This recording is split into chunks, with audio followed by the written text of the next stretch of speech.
네, 에너지 노동 사회 네트워크에서 정책위원으로 활동하고 있고요. 지금 녹색당 기후정의위원회에서도 활동하고 있고, 민주노총에서 또 뭐 다양한 뭐 이런저런 사업들 기후위기 특위에서 좀 같이 하고 있습니다. 김선철이라고 하고요. 그 요청 받은 거는 이제 산업전환 관련돼서 요청을 받았는데, 제가 드리고자 하는 말씀은 제목 보시면 아시겠지만 산업전환 말고 체제전환. 그러니까 이 저는 오늘 말씀드릴 내용 요지는 산업전환은 이제 사실 우리의 언어가 되어서는 안 된다. 이거는 이제 정부와 자본, 산업계의 언어이지 이제 우리의 언어는 아니고, 산업 전환이 아니라 산업 구조 전환, 혹은 또 산업 구조라고 하는 거가 결국은 이제 사회경제 체제와 또 의 문제이기 때문에 이제 체제 전환을 이제 필요로 한다라고 하는 좀 그런 말씀을 드리려고 하고요. 그래서 좀 산업 전환이 정부에서 지금 추진하고 있고 기업들이 엄청 또 호응을 하고 있는 이 산업 전환의 내용과 방향이 어떤 식으로 진행되고 있는지를 좀 훑어보고, 그것이 어떻게 뭘 잘못 잡고 있는지 좀 이런 부분들을 같이 좀 이야기를 해보면서요. 좀 기후 정의의 문제 의식을 조금 더 심도 깊게 들여다보고, 이제 최근 들어서 이제 기후 정의 운동, 뭐 뒤에도 4.14 기후 정의 파업 포스터가 붙어 있습니다만은 좀 그 문제 의식 한국에서 좀 어떻게 변해 왔었는지. 왜냐하면 결국은 기후 정의든 무슨 정의로운 체제 전환이든 이런 것들이 이 집합적 주체의 힘을 필요로 하는 것인데, 지금 담론이 더 무성한 좀 그런 측면이 있어가지고 좀 그런 운동의 측면에서 좀 살펴본 다음에, 그렇다고 한다면 이제 우리가 지향해야 할 좀 그런 체제는 무엇인가에 대해서 좀 살펴보도록 하겠습니다. 지금 뭐 이 대비되는 이제 두 사진이에요. 왼쪽은 뭐 굴뚝에서 연기가 막 나고 있고, 딱 보시면 느낌 자체가 되게 더럽고 뭐 그런 것 같고, 오른쪽은 되게 깨끗하고, 그죠? 바람과 이제 태양을 에너지원 삼아서 하는 좀 이런 식의 전환이 필요하다라는 식으로 이야기가 되고 있고, 또 지난 30년 넘게 실제로 이제 어떤 그런 에너지 전환이 필요하다. 그리고 이 에너지 전환에 따라서 산업도 뭔가 이제 바뀌어야 한다라고 하는 이제 논의들이 있었어요.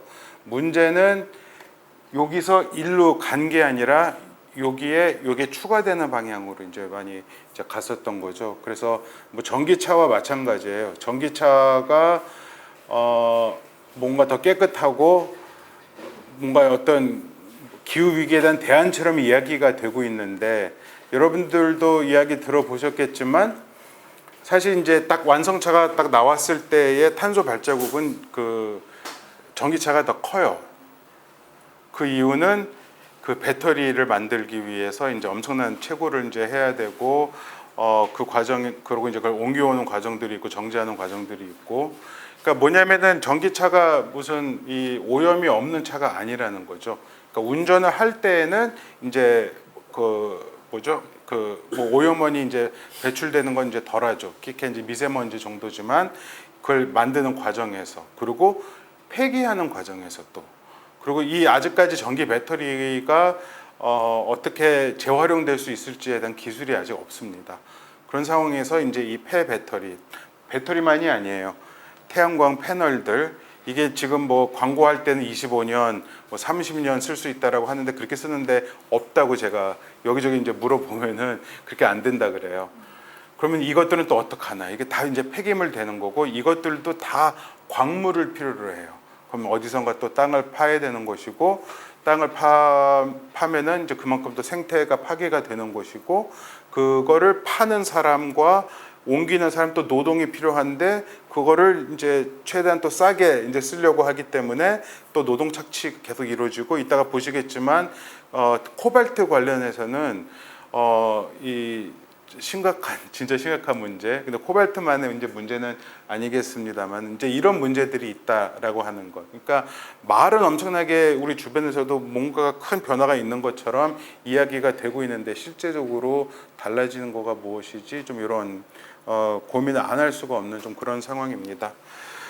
넘어가 보면 이런 건 그냥 이렇게 슥슥 보고 넘어가면 되죠. 올해 뭐 지금 계속 기록을 이제 깨고 있다라고 하는데 이제 이미 저희는 기후 위기를 살고 있는 거예요. 미래에 올 문제가 아니라 우리는 이미 이제 살고 있는 거고 한국에서도 지금 이제 요 며칠 비 때문에 이제 막 그 사망자도 나오시고 지금 전 세계적으로 마찬가지인데 이제 이런 일들이 이제 계속 일어나는 거고 좀 더 장기화된 형태로 그리고 더 극단적인 형태로 이제 일어나는 것이죠. 그러니까 문제는 이걸 어떻게 우리가 살아낼 것인가의 문제인 것이고 또 기후위기가 또 모든 사람한테 공평하게 영향을 미치는 게 아니잖아요. 이 부분 좀 뒤에서 살펴보도록 하겠습니다. 또 하나 이제 중요한 문제가 기후위기 이야기할 때 이거를 탄소의 문제로, 온실가스의 문제로 이야기가 많이 돼요. 특히 이제 주류 정부에서도 그렇고 그래서 온실가스 배출을 줄여야 된다, 탄소 배출을 줄여야 된다라는 식으로 얘기를 하는데 사실 기후위기는 이걸 넘어서는 것이라고 이제 모든 전문가들은 다 얘기를 하죠. 뭐 환경의 문제와 어떤 파괴의 문제 그리고 애초부터 사람과 뭐라 그러죠? 이제 자연을 이렇게 분리된 것처럼 그리고 이제 사람이 이 자연을 정복해야 되는 지배하고 자원으로 사용하고 이제 이런 관점에서 되게 나온 거거든요. 그러니까 자본주의 비판이 많이 나고 자본주의가 되게 중요한 어떤 원인을 제공하는 건 맞는데 그렇다고 해서 자본주의가 폐절된다고 해서 기후 위기가 극복이 될 것인가? 그건 그렇게 볼 수는 없거든요. 거기에 어떻게 이제 생태적인 어떤 그런 지향이 이제 녹아들 수 있을 것인가 이 부분이 필요하고 이 생태적인 관점이라고 하는 거는 여러분들 생태하고 환경하고 차이 아세요? 생태주의와 환경주의의 차이. 모든 사람들이 다 이제 동의하지는 않지만 이제 생태주의자들은 그걸 구분을 하려고 그래요. 그건 뭐냐면 환경이라고 했을 때는 이게 일반적으로 우리 주변의 환경, 자연 환경에 했을 때 그거는 뭐 다 받아들여지는 거지만 그 안에 있는 어떤 인식론적인 전제는 관리의 대상이거든요.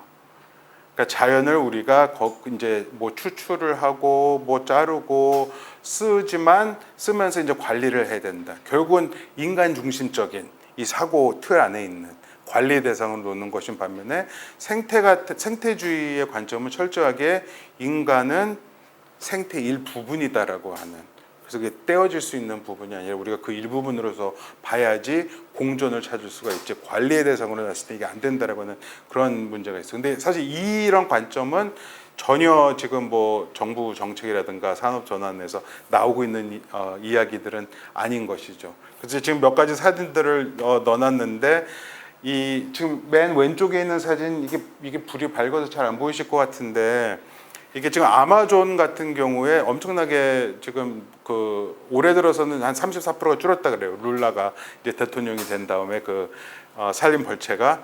근데 여기 산림 벌채가 뭐 하루에도 뭐 1초에도 뭐 축구장 몇 개씩 이제 뭐 벌채가 되고 있다고 하는데 그 벌채된 이유가 뭔지 아세요? 혹시?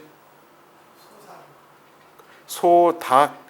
그러니까 이제 공장식 축산 시스템에서 먹일 동물들을 먹이기 위한 이제 사료예요. 90%가 그래요.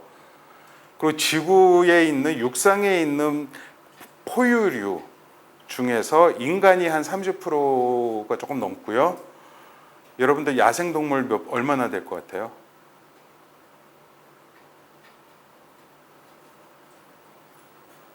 (2020년인가) 2021년에 나온 자료이긴 한데 야생 동물은 4%예요.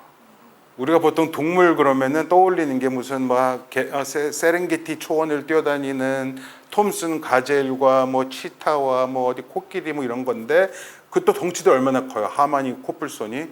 근데도 이게 생체량으로 이걸 측정하는데 그 생체량이 4%밖에 안 돼요. 나머지 뭐냐?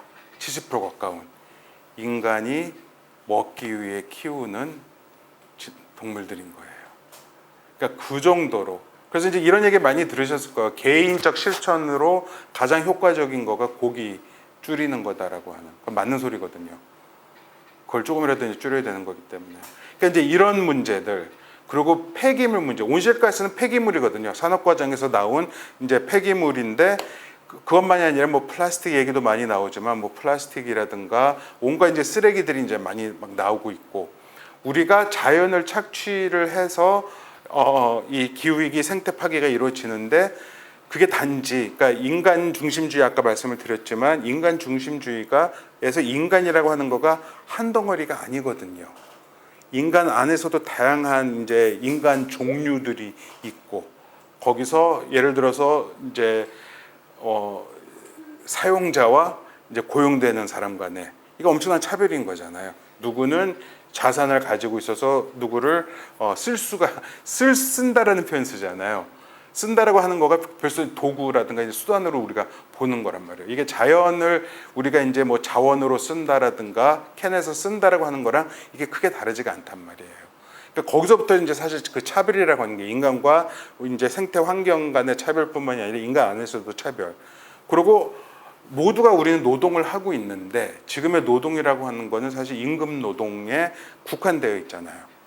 그러면은 뭐 집에서 하는 가사 노동이라든가 이런 것들이 가치를 창출하지 않는가, 사회의 재구성이라든가 유지를 위해서 필수적인 노동이 아닌가 하면 그건 아닌데 그런 거는 아예 평가절하가 되고 그러면 거기서도 벌써 차별이 이제 이루어지는 거고요. 돌봄 같은 경우에 정말 점점 더 이제 고령 사회를 가면서 중요한데 이 돌봄 노동 같은 경우도 마치 무슨 아무나 할 수 있는 것처럼 하면서 최저임금이라든가 그 이하가 이제 측정된 평가절하되는 이런 노동들이 있고, 그러니까 인간 안에서도 엄청나게 많은 이제 그런 차별의 구조, 불평등의 이제 구조들이 있고 그 동력이 되는 건 뭐냐면 사실 이윤이잖아요. 돈을 벌고 이제 계속 뭔가 성장이 이제 이루어져야 한다라고 하는 것. 그러니까 결국은 이 경제 성장이라고 하는 하나의 이제 신화 그리고 거기에 우리들도 이제 다 어느 정도는 성장 안 하면은 내 일자리는 어떻게 되는 거고 뭐 이런 문제 또 편리한 거 편리함이 또 있기 때문에 거기에 이제 물들여 가지고서 저희도 이제 따라가는 측면이 많긴 하지만 기본적으로는 어떻게 보면 많은 경우 우리는 필요 없는 것들도 막 사잖아요. 필요 없는 것들도 이제 막 사고 그럼 플라스틱 쓰레기 뭐 정부에서 이따가도 보겠습니다마는 찔리세요? 쓴 웃음을 짓고 계셔가지고 뭐죠 이제 뭐 일회용 쓰지 마라 탈플라스틱 하라 뭐 이런 얘기를 많이 하는데 사실 문제는 탈플라스틱 해야 돼요. 플라스틱도 다 결국은 화석연료에서 나오는 거잖아요. 화석연료거든요. 근데 지금의 시스템은 어떤 시스템이냐면은 그러니까 정부에서는 막 탈플라스틱 하세요 하고 재벌 기업들 막 CEO들 나와서 뭐 탈플라스틱 하겠습니다 하고 있는데 플라스틱 생산을 막 하는 거잖아요. 그럼 마치 무슨 소아 당뇨 걸린 아이가 있는데 방에다가 초콜릿 사탕 뭐 쫙 뿌려놓고 나서 먹지 마 하는 거랑 이게 똑같은 거잖아요. 그럼 과연 이제 어디서 우리가 이제 통제를 이게 해야 되는 것인가의 문제인데 이게 이제 산업전환이랑 연관이 되는 거거든요. 결국은 생산의 영역을 어떻게 바꿀 것인가 이 부분인데 지금 생산을 줄인다거나 그럴 생각은 없어요. 지금은 뭐 그린 뉴딜 타수중립 계획 같은 경우에서는 그죠? 끊임없이 만들어내고 전력 같은 경우도 에너지 소비를 줄여야 된다는 얘기를 하는데 뭐 그 전력 기본 수급 계획 같은 거 보면은 계속 이제 언제 얼마만큼 늘어날 거야를 전제를 하고 그리고 그거는 경제 성장을 위해서 또 필요한 것이 되기 때문에 끊임없이 지금 뭐 탄수중립 한다 그러면서 석탄 발전소 또 막 짓고 있고 이제 이런 상황이 이제 벌어지는 거죠. 그러니까 이게 다 지금 산업 전환이라고 하는 이름 아래서 벌어지고 있는 그런 일들이라는 겁니다. 그래서 뭐 저거는 보신 적 있으신가요? 뭔지 아시겠죠?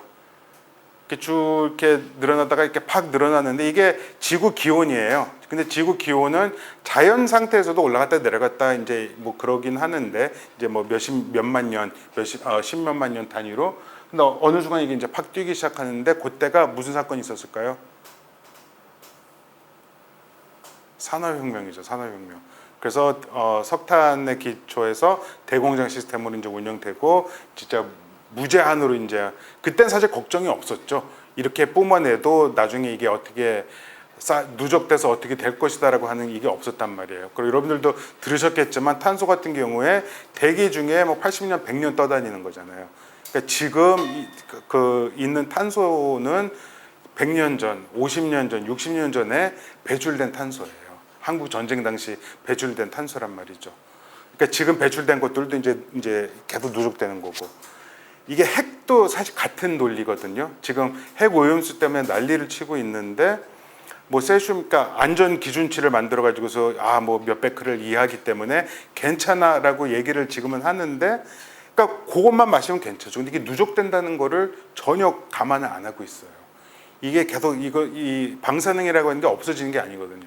세슘이든 뭐 삼중수소든 계속 누적이 되는 것이고, 플랑크톤에서 그 다음 뭐 어종으로 계속 이제 또 뭐라 그래, 이 먹이 사슬을 타고 이제 올라가는 것이고, 결국 또 이제 그걸 사람이 먹으면 사람으로 들어오는 건데, 이게 누적이 되는 건데 사실 그거에 대해서는 아무도 얘기를 안 하고 있고, 그리고 후쿠시마 원전에서 이거를 이 오염수 투기를 안 한다고 할지라도 이미 한국에 있는 수십 개의 핵발전소에서 냉각수라든가 뭐 온갖 형태로 이게 방사능이 이미 우리 피폭이 되고 있는 거거든요.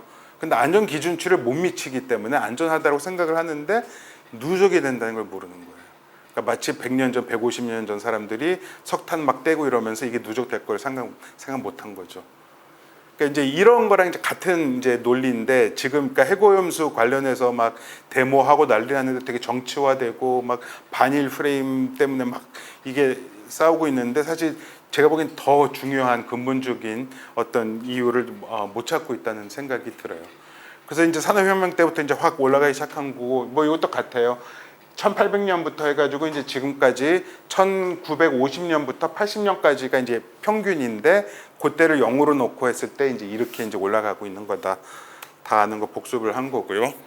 그래서 이제 전 세계적으로 뭔가 기후 변화에 대해서, 옛날에는 기후 변화라는 표현이 없었죠. 기후 위기라고 하는 표현이 쓰이기 시작한 건 이제 4년입니다. 이제 4년인 거고, 이제 가디언지에서 기후 변화는 너무 중립적이야. 뭔지 위기감이 없어서 기후 위기라는 표현을 쓰기 시작했고, 그 뭐 온실 효과라든가 온난화라고 안 하고 가열화, 지구 가열화, 이제 이런 식으로 이제 표현을 바꾸고 있는데, 이제 80년대 후반부터 이제 논의가 시작이 돼가지고서 92년에 이제 그 리오에서 그 환경회의가 열리고, 거기서 UN 기후변화 협약, UNFCCC라고 불리는 게 만들어지고, 그 이후로 매년 95년부터 매년 지금 이제 올해 콥 28이 열릴 건데, 기후변화 당사자국 회의예요. 그러니까 거의 전 세계 모든 나라 이제 대표들이 만나가지고서 이제 국제사회의 기후 정책을 이제 논의하는 자리고, 2015년 파리 협약이 콥 24였는데, 콥 24였나요? 네. 근데 이제 그때 이제 뭐 2도 이내, 1.5도 가능하면 1.5도 이내 이제 약속을 한 거예요. 처음으로 이제 기념비적인 이제 사건이었었던 거죠. 그런 사건을 만들어냈고, 그러니까 이걸 통해서 지금 보여드리려고 하는 거는 이제 90년대부터 해서 지금 한 30년 넘게 국제사회가 뭔가를 해오려고 했다라고 하는 거예요, 열심히. 근데 상황이 어떻게 됐습니까? 나아지기는커녕 현실은 어떠냐면요. 지금 요 그래프 먼저 볼게요. 이제 1750년부터 이게 이제 누적 탄소 배출량을 이제 측정한 거, 이런 걸 하는 연구소들이 되게 많은데 조금씩 수치는 다르지만 대체로 비슷해요. 근데 1750년부터 쭉 지금까지 와가지고서 이만큼이 됐는데, 이때 이제 코로나 때문에 이제 살짝 내려갔다가 이제 다시 올라가는 거고요. 근데 1990년까지 배출된 250년 동안 배출된 탄소량보다 91년부터 지난 30년 동안 배출된 탄소량이 더 많은 거예요. 7% 정도가. 그러니까 나 뭔가 문제가 있어. 그래서 지금부터 나는 뭔가 운동도 하고 이제 막 뭐 할 거야 했는데, 그때부터 이제 더 악화되기 시작을 한 거죠. 그러니까 막 뭘 숨어서 막 곱창 먹고 뭐 초콜릿 먹고 이제 뭐 이런 거죠.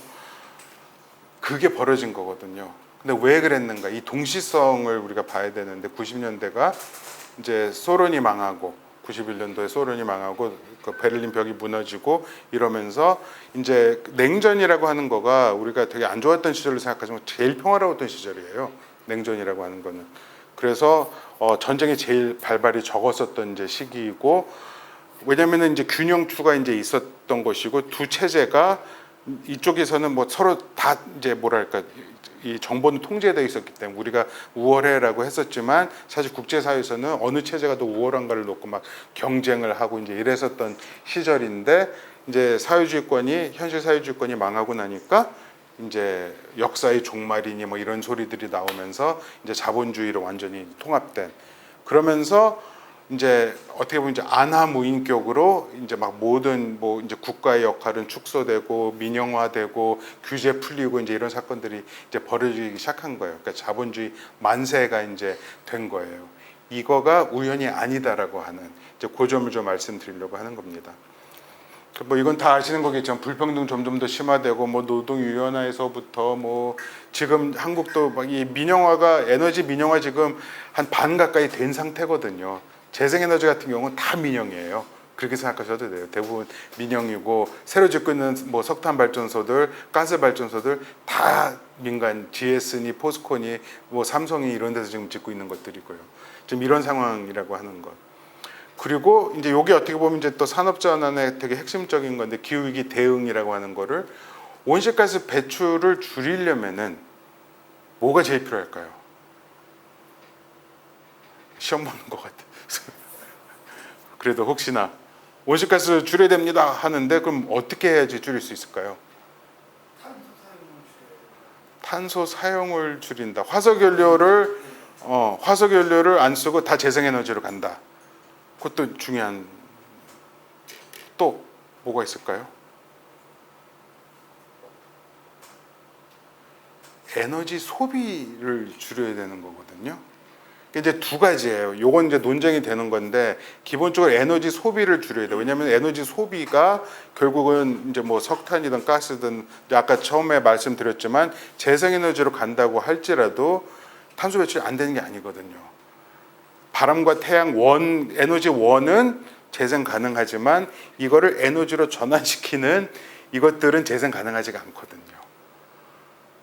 그러면 기본적으로 재생에너지로 간다고 할지라도, 그러니까 길거리에 지금 뭐 한국의 차가 2,500만 대 있다고 하는데 인구는 줄어들고 있습니다만 이제 차는 늘고 있잖아요. 근데 나중에 뭐 3천만 대가 되는데 다 전기차예요. 그러면은 나아지는 걸까? 이렇게 생각해 보시면 되는 거거든요. 에너지 소비를 줄여야 되는데 에너지 소비를 줄일 생각을 지금 안 하죠. 안 하고 있는 거고, 그럼 어떻게 탄소 중립을 이뤄? 어떻게 흡수할 것인가? 상쇄예요. 그러니까 탄소 중립이라고 하는 거가 이게 플러스 마이너스잖아요. 우리가 10만큼을 내뿜으면은 10만큼을 빨아내면은 그건 이제 0이 되는 거기 때문에 이제 탄소 중립 이렇게 얘기를 하는 거예요. 사실 인간이 살면서 탄소 중립을 거부할 수는 없어요. 그러니까 잘해봐야 탄소 중립인 거예요. 왜냐하면은 우리가 뭐 방구를 끼든 숨 쉬어도 우리가 탄소를 배출하는 거잖아요. 그죠? 그리고 경제 활동을 하기 위해서 탄소 배출은 이제 어떻게 보면 불가피한 것일 수밖에 없는데 이걸 이제 어떻게 최소화할 것인가의 문제. 거기서 이제 재생에너지가 이제 나오는 건 분명한데 문제는 지금 이 탄소 중립 정책에서 한국만 그런 게 아니에요. 유럽도 마찬가지고 미국도 마찬가지고 재생에너지로 전환을 하는데 줄일 생각을 안 하고 있기 때문에 계속 강조되는 거가 어떻게 흡수할 것인가예요. 그래서 뭐 탄소 포집 저장 들어보셨나요? 탄소 포집 가운데 있는 건데 탄소를 모아가지고서 포집을 한 다음에 이렇게 농축을 시켜가지고서 뭐 가스든 석유든 이 땅 속에다 이제 다시 집어 넣는 거예요. 근데 이게 핵폐기물이랑 좀 비슷한 거거든요. 핵폐기물 아직까지 고준위, 특히 고준위 핵폐기물은 방패장 아직 그러니까 영구 이 폐기장을 세계 한 군데도 없거든요. 아직 10만 년 가는 건데, 그죠? 그리고 이게 갑자기 뭐 지진이 일어난다거나 무슨 일이 벌어져 가지고서 이게 파괴가 되면은 거기서 어마어마하게 그냥 이 방사능이 그냥 노출이 되는 거고 탄소도 마찬가지거든요. 근데 이제 그걸 집어넣는다고 하는 것이고 저게 제일 황당한 거죠. 저게 탄소 직접 포집이라고 해서 DAC라고 디렉트 에어 캡처라고 하는 건데 한마디로 대형 공기청정기입니다. 그래서 그거를 이제 밖에다가 두고 탄소를 이제 빨아서 이제 포집을 또 이제 하는 거예요. 근데 대기 중에 탄소가 지금 뭐 4.19 ppm 정도 되는데 그 탄소 농도가 그래봤자 0.04%예요. 우리가 들이마시는 공기에. 그러니까 그 0.04를 끌어들이기 위해서 얼마나 많은 전력이 또 에너지가 필요할까요? 탄소 포집 저장도 마찬가지거든요. 미국에서 2016년도에 처음으로 상업화된 탄소 포집 저장 이제 시설이 건립이 됐어요. 그래서 이제 우리는 얼마만큼 뭐 포집하겠다 이래서 얼마만큼 이거를 그러니까 이제 뭐 성과죠. 이제 뭐 하겠다 목표가 있었는데 수치가 기억이 안 나서요. 근데 그걸 위한 에너지가 필요하기 때문에 그 옆에다가 가스발전소를 지어놓은 거예요.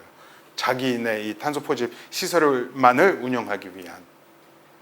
근데 지금 이런 식으로 이제 탄소 중립이 이제 이루어지고 있는 현실인 것이고, 요거는 그 기후 공학이라고 혹시 들어보셨나요? 뭐 아실 거예요. 뭐냐면은 성층권에다가 무슨 에어로졸을 쫙 이렇게 비행기로 뿌려가지고서 햇빛을 반사시켜서 지구 기온을 뭐 어떻게 낮추겠다라든가 이제 뭐 이런 이제 공학적인 돈이 사실 이런 데로 엄청 많이 몰려요. 그러니까 어떻게 보면은 이 산업 구조를 전환하기 위해서 쓸 수 있는 돈들이 지금 이런 연구에, 그리고 뭐 그 핵융합도 마찬가지죠. 핵융합은 그렇게 되면은 사실 탄소 배출 없어요. 그리고 폐기물도 거의 없어요. 근데 안 되거든요. 100년 안에. 근데 이제 그 꿈을 가지고서 이제 계속 이제 투자가 이제 이루어지고 있는 뭐 그런 상황이 되겠습니다. 또 하나 중요한 탄소 흡수원이 뭐냐면 자연이에요. 그래서 요즘 뭐 자연 기반 해법이라든가 이런 얘기들이 많이 나오는데, 자연은 중요한데 문제는 이 자연 기반 해법이라고 하는 여기서도 이걸 반대한다라고 얘기를 하고 있는데, 이게 한국에서도 좀 이따 이제 표 보시겠지만 시간이 제가 좀 길죠. 앞부분이. 뒷부분 막 나갈게요. 그 국외 감축이라고 하는 거거든요. 해외 감축. 그러니까 한국에서 이게 안 되니까 그럼 국외에서 감축을 하겠다는 건데, 그럼 국외에서 어떻게 감축하지? 이게 가장 핵심적인 부분인데, 뭐냐면은 이제 뭐 아마존이면 아마존, 뭐 인도네시아 밀리면 인도네시아 밀림, 콩고 밀리면 콩고 밀림에서 사실 땅의 밀림의 권리를 사는 거예요. 그래서 여기 우리가 보호할게, 보존할게, 벌채되지 않도록. 그러면서 거기서 흡수하는 양만큼을 국내에서 배출하는 탄소에 대한 상쇄분으로 삼을 수 있는 거예요. 그러니까 이게 이제 탄소 중립의 아이디어인 거거든요. 그래서 이제 뭐 여기저기로 지금 뭐 포스코도 인도네시아 가서 지금 어마어마한 땅을 많이 이제 그 권리를 사고 있고, 근데 여기서 중요한 거가 이 배출권이라는, 탄소 배출권이라고 하는 거거든요.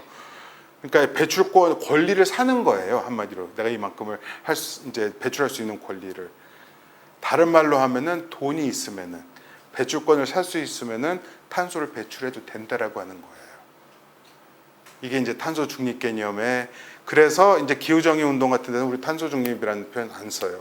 그리고 뭐 그레타 툰베리라든가 이런 사람들도 이건 무슨 창조적 회계 막 이제 이런 식으로 하면서 엄청나게 욕을 하죠. 대차 대조표 만들어 가지고서 이제 사기친다라고 이제 욕을 하는 거예요.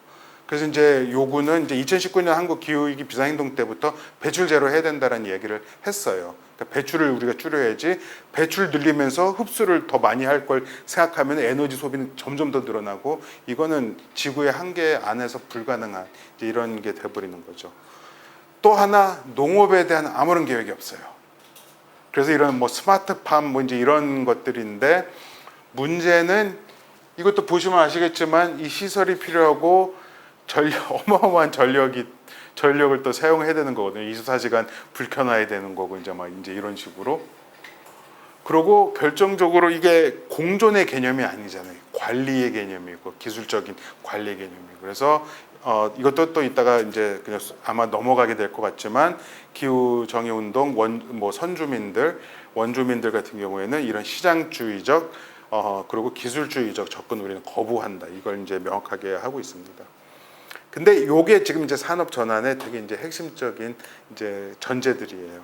한국 같은 경우에도 이제 탄소 중립 선언을 했었지만, 요게 대표적인 거죠. 탄소 중립 휘발유, SK에서 재작년에 이제 나왔다가 뭔가 이제 환경부에서도 지금 이제 그린워싱에 대해서 뭐 금지 법안 아니고 뭐 정책이 있어요. 그래서 실효성은 없지만, 근데 요즘은 좀 쑥 들어갔어요. 근데 뭐 쉘 같은 경우에서도 뭐 넷제로 뭐 휘발유 뭐 이런 얘기를 하고 있는데, 여기도 보면은 해외에다가 이렇게 나무 심어가지고서 그걸 가지고 탄소 배출권 사서 이제 탄소 중립하겠다라는 거예요.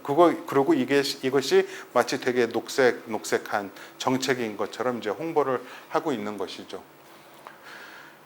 최용우 CEO 그 포스코 CEO인데 나와가지고서 여러분들 아시죠? 포스코가 한국에서 제일 온실가스 배출 많이 하는, 그죠? 막 14% 넘었던 적도 있었고, 근데 여기 나와가지고서 탄소 중립을 위해서 일회용기를 안 쓰겠다고 이제 막 이런 이야기를 하고 계시는 거예요. 그러니까 이제 이거가 이제 캠페인이 되는 거죠. 그러면서 이제 막 여기저기에다가 그 석탄 발전소 짓고 있고, 가덕도 신공의 얘기 들어보셨나요 혹시? 가덕도 신공 지금 새만금도 그렇고 막 싸우고 있는데, 저 국수봉이 있어요. 263m짜리인데 저만큼을 산을 깎아가지고서 바다에 매립을 해서 활주로를 짓는다는 거거든요. 그러니까 이제 이런 걸 지금 하고 있어요. 그리고 새만금 같은 경우에 그 어마어마한 갯벌들이 있는데 그걸 콘크리트로 메워가지고서 이제 뭐 만들겠다고 하고, 지금 흑산도는 이미 지금 진행이 되고 있고, 지금 전국에서 10군데, 근데 한 군데 또 추가된 것 같아요. 11군데가 신공항을 또 만들려고 지금 하고 있는 이제 이런 상황입니다. 그러니까 뭐냐면은 결국은 사람들이, 그러니까 만들어내면은 수요는 따를 것이다라고 하는 이제 이거거든요. 이제 공급 중심의 경제라고 하는 거죠. 그래서 우리가 소비하는 것도 사실 그런 거예요. 필요 없어도 사게 되는 이유가 뭔가를 보여주게 되면은 이렇게 뭐 이렇게 인스타 보고 있다가 광고 뜨면은 이거 사야 돼 말아야 돼 이러다가 이거 사면 후회하는데 하면서 이렇게 눌러버리고, 막 이제 오면은 왜 샀지 이제 이러지만 어디 둘 데도 없고, 이제 또 그나마 당근이 있어가지고 요즘은 좀 나아졌지만, 이게 이제 다 공급 경제거든요. 그러니까 필요에 따라서 뭘 만들어내는 게 아니라 일단 만들어낸 다음에 사게 만드는 거예요. 여기서 가장 핵심적인 메커니즘이 뭐냐? 광고거든요. 그래서 사람들한테 이거 안 하면 뭐 큰일 나는 것처럼, 그죠? 저도 이런 얘기는 하지만 저도 애플 빨아가지고서 근데 또 그래도 지금 4년 넘게 쓰고 있어요, 제 휴대폰은. 뭐 그러고는 있지만 이제 이따가 또 나올 겁니다. 그다음에 좀 정책으로 들어가 볼게요. 이거 아주 구체적으로 들어가 볼 필요는 없을 것 같은데, 이제 2020년도에 한국판 뉴딜의, 문재인 정부 때입니다. 한국판 뉴딜의 일환으로 이제 그린 뉴딜이 나왔었는데, 탄소중립 뭐 해야 된다, 기후 위기 대응해야 된다 이런 얘기를 하면서, 근데 문제는 앞으로 뭐 이제 여러 가지 문서를 볼 거예요. 가장 최근 올해 초에 나왔었던 것까지. 근데 어디에도 기후 위기를 뭐 어떻게 우리가 극복한다든가 이거가 동기가 아니에요. 산업 전환은 되게 중요해요. 근데 산업 전환을 해야 되는 이유는 세계적으로 지금 기후 위기 때문에 국제 경제가 바뀌고 있어요. 세계 경제가 바뀌고 있어요. 여기에 우리가 제대로 대응 못하면은 우리 경제 낙후된다, 우리 경쟁력 떨어진다, 이게 동기예요. 그래서 여기도 보시면은 위협, 그러니까 이게 이제 가장 중요한 동기인데, 어떤 위협이 있느냐? 뭐 생태계가 망가지고 우리가 뭐 후손들이 뭐 못 살기 어려운, 이게 없어요. 환경 규제 기준 강화로 국내 제조업 이탈 우려, 친환경 기술에서 열의식 뒤떨어질 시 비관세 장벽 직면 가능성, 뭐 이런 것들이란 말이에요. 그러니까 결국은 뭔가 이제 분위기가 세계가 이제 이렇게 가고 있으니까 우리도 이제 거기에 맞춰서 해야 되는데, 그러니까 앞에다가는 뭐 그림자를 갖다 놓지만, 그리고 이제 그 파리 협약에서 약속은 했기 때문에 줄이기는 줄여야 되지만 온갖 꼼수들을 이제 다 이제 쓰는 거예요. 여기만 그런 게 아닙니다. 그리고 이제 여기도 보면은 추진 방향은 인프라 에너지 녹색 전환하자, 녹색 산업을 혁신, 탄소 중립 사회 지원, 그리고 이제 뭐 이런 얘기들을 하는데, 저기 있네요. 재정 투자를 어떻게 하는 거냐면은, 지금 막 뉴욕 주 같은 데서는 그 올 6월 달에 법안이 통과돼 가지고서 공공에서 재생에너지를 확 이제 추진하는, 근데 한국에서는 공공이 그걸 못 해요. 지금 벌써 한전이 6개로 쪼개져 가지고서 있는데, 얘네들이 공기업이라고는 하는데 사실은 뭐죠? 이제 다 주식회사 형태로 되고, 경영평가를 통해서 경영평가를 받게 되죠. 그죠? 그러니까 일반 기업, 사기업하고 똑같은 기준을 이제 갖다 대는 거예요. 갖다 대니까 사기업처럼 안 되면은, 그러니까 수익을 못 남기면은 이제 평가가 이제 깎이고, 그러면 이제 지원금 떨어지고, 그러면 사람들이 뭐라 그러냐면은, 저거 봐, 공기업들 비효율적이고, 그럼 민간 기업이 해야 돼. 이게 이제 사실 민영화가 이루어지는 방식인 거거든요.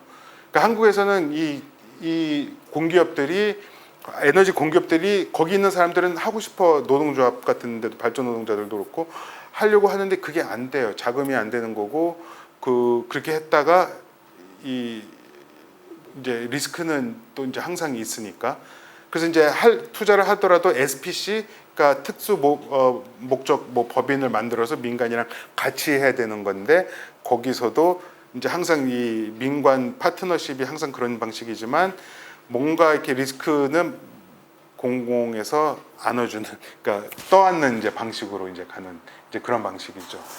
여기서도 보면은 마중물이라는 표현 많이 나오는데 마중물이 바로 그거예요. 그래서 우리가 공공에 이게 쫙 깔아주고 우리가 손실이 있으면 우리가 먼저 그거를 흡수할 테니까 너네 투자해. 그러니까 이윤을 보존하는 방식으로 이게 이루어지고 있는 이런 방식인 겁니다. 그러고 나서 아까 나왔었던 게 2020년 7월이고 이게 2020년 이제 12월에 나왔는데 이제 여기서도 뭐 신유망 저탄소 산업 생태계 조성 뭐 이제 산업 전환을 해야 된다 이야기가 나오는데 여기서도 목표를 그러니까 우리가 해야 되는 이유를 보면은 미온적으로 대응했을 때는 뭐 수출 해외 자금 조달 기업 신용 등급 등의 부정적 영향을 초래한다. 이제 뭐 이런 식으로 이제 나오는 거죠. 그러니까 사실은 하기 싫은데 세계가 변하니까 적응 안 따라가면 우리가 망하니까 이제 하는 이제 그런 방식인 거예요. 그리고 이제 한국이 그나마 뭐 어떤 경쟁적 우위를 가지고 있다라고 경쟁력을 가지고 있다라고 했던 뭐 디지털이라든가 좀 이런 부분을 가지고서 어떻게 해볼까. 그리고 지금은 그게 핵이 된 거죠. 핵 발전 같은 경우로. 뭐 이건 뭐 계속 보진 않을게요. 근데 이것도 보세요. 2050년 탄소 중립의 미래상인데 여기서 무슨 뭐 자연, 뭐 생태적인 뭐 생활이라든가 공존 이런 거 없어요. 자동차, 전기 자동차 몇 대, 뭐 아파트, 뭐 스마트, 뭐 이런 거 그러니까 다 이런 거거든요. 근데 아까 스마트팜도 그렇지만 이걸 누가 제일 좋아하느냐? 삼성, SK 뭐 이런 데거든요, LG. 왜냐면 그 다 디지털 기술들인 것이고, 그죠? 그리고 요즘 그 원격 의료 막 얘기하고 이제 의료 쪽에서는 반대를 하는데 그것도 결국은 누가 돈 버는 거냐면은 뭐 결국 삼성 LG들이거든요. 그 원격 그 시스템을 장착하는 것. 그러니까 그것이 어느 정도 필요할 수는 있어요. 그리고 특히 이제 지금과 같이 의료 서비스가 제약된 공간에서는. 근데 사실 더 중요한 거는 어떻게 공공 의료 시스템을 강화해서 어디에서도 소외받지 않고 배제 없이 이제 의료 서비스를 받게 할 것인가. 사실 이게 문제인데 이 고민은 안 하고 이제 이런 식으로 이제 땜빵하려고 하는 거죠. 왜? 비용이 제일 적게 들거든요. 그러면 그 비용이 적게 드는 만큼의 이유는 누가 가져갈까요? 정부로 귀속될까요? 조금 들어오는 것도 있겠죠. 세금 통해서. 하지만 대부분은 재벌 기업들한테 가는 거죠. 이런 게 산업 전환이에요, 지금. 이제 작년에 나왔던 뭐 산업 혁신 기반 구축 뭐 이런 것들 여기서도 이제 보면 다 편리하고 안전한 미래 수송, 개인 맞춤형 건강 관리 방금 말씀드렸던 이제 뭐 그런 거고요. 뭐 이제 뭐 이런 그러니까 뭔가 말은 대단한데 사실 우리들이 일상생활에서 사는 거로부터는 좀 멀고 더 먼 거는 정말 기후 위기, 생태 위기에 대해서 어떤 식으로 대응할 것인가로부터는 정말 거리가 먼 이제 그런 방식이 되겠습니다. 올해 4월에 탄소중립 녹색성장 국가 전략이 나와가지고서 요거 나온 다음에 며칠 있다가 세종에 가가지고서 여기 탄중이 그 앞에서 이제 막 이 잡혀갈 생각했는데 안 잡아가더라고요. 이게 재밌는 게 제가 그런 거 많이 하거든요. 이렇게 사지 들려서 끌려가고 아까 가덕도 신공항 그 특별법 통과됐을 때는 이제 민주당사 찾아가가지고서 거기 뭐 앞에 점거하고 뭐 쇠사슬로 묶고 뭐 이제 이랬다가 뭐 사지 제가 등치가 큰데 사지가 들려가요. 이제 뭐 들려가고 이제 막 이런 식으로 하는데 이게 대통령이 있거나 뭔가 그런 되게 중요한 뭔가 있을 때는 안 잡아가요. 그래서 뭐 P4G 때 이제 대통령이 출연하는 거 그리고 그 노들섬에 있었던 탄중이 뭐 전체 회의 뭐 이런 데에서도 막 그랬는데 다른 데로 옮기지 안 잡아가더라고요. 이건 잠깐 심심하실까봐 잠깐 드린 얘기고요. 그러니까 이제 계속 이제 탄소 중립은 해야 돼요. 윤석열 대통령이 이제 들어선 다음에 처음에 뭐라 그랬냐면은 그 문재인 정부 때 40% 감축하겠다라고 했는데 너무 산업계 부담이 크다 해서 이걸 줄이려고 했어요. 정말 무식한 소리거든요. 국제협약으로 이게 다 된 거고 한국에서도 국회를 통과해 가지고서 국내법적 지위를 가져요. 그러니까 이걸 법을 어기는 그죠? 이제 준법과 뭐 이제 원칙 이런 걸 강조하시는 분이 그럴 수 없다는 게 이제 드러난 것이고, 그래서 이제 이걸 틀기 시작하는 거예요. 뭔가 이제 분위기를. 그러니까 여전히 이제 탄소 중립을 가져가고 혁신적인 탄소 중립, 그리고 녹색 성장에 있다가 다시 들어오겠습니다. 근데 재미있는 거는 모든 사회 구성원의 공감과 협력을 통해, 사실 탄소 중립이 제일 강조되는 건 여기예요. 뭐냐면은 에너지 소비 절감과 탄소 중립 국민 실천, 지방이 중심이 되는 탄소 중립 녹색 성장. 그러니까 너네 알아서 해, 뭐 이제 이런 건데, 사실 지자체는 돌아버리거든요. 정부 상위법에서 뭐 보태주는 것도 없고 지원도 없는데 너네가 이제 이렇게 하라고 하는 거는. 근데 중앙 정부가 안 하고 있기 때문에 자기네들이 안 해도 이제 사실 또 큰 문제가 없는 또 이제 이런 상황이고요. 근로자 고용 안정과 기업 혁신 성장을 위한 산업 일자리 전환 전, 요거 조금 이따 다시 또 말씀을 드리겠습니다. 산업 전환의 이제 핵심인데, 이제 여기서 또 문제가 됐던 거가 2021년도 탄중이 이제 문재인 정부에서 그 탄소 중립 계획이 이제 확정이 됐을 때, 요 왼쪽이에요. NCD 산업계 여기를 보세요. 14.5%를 감축하는 거예요. 다른 데 보세요. 전환, 요게 이제 발전 부문이에요. 발전 부분에서는 44%를 줄이겠다. 그러니까 요건 이제 재생에너지 확장을 통해서, 또 건물에서 뭐 35%, 뭐 61%, 뭐 이제 이런 식으로 이렇게 줄이겠다, 많이 줄이겠다라고 했는데 되게 제일 적잖아요. 산업이.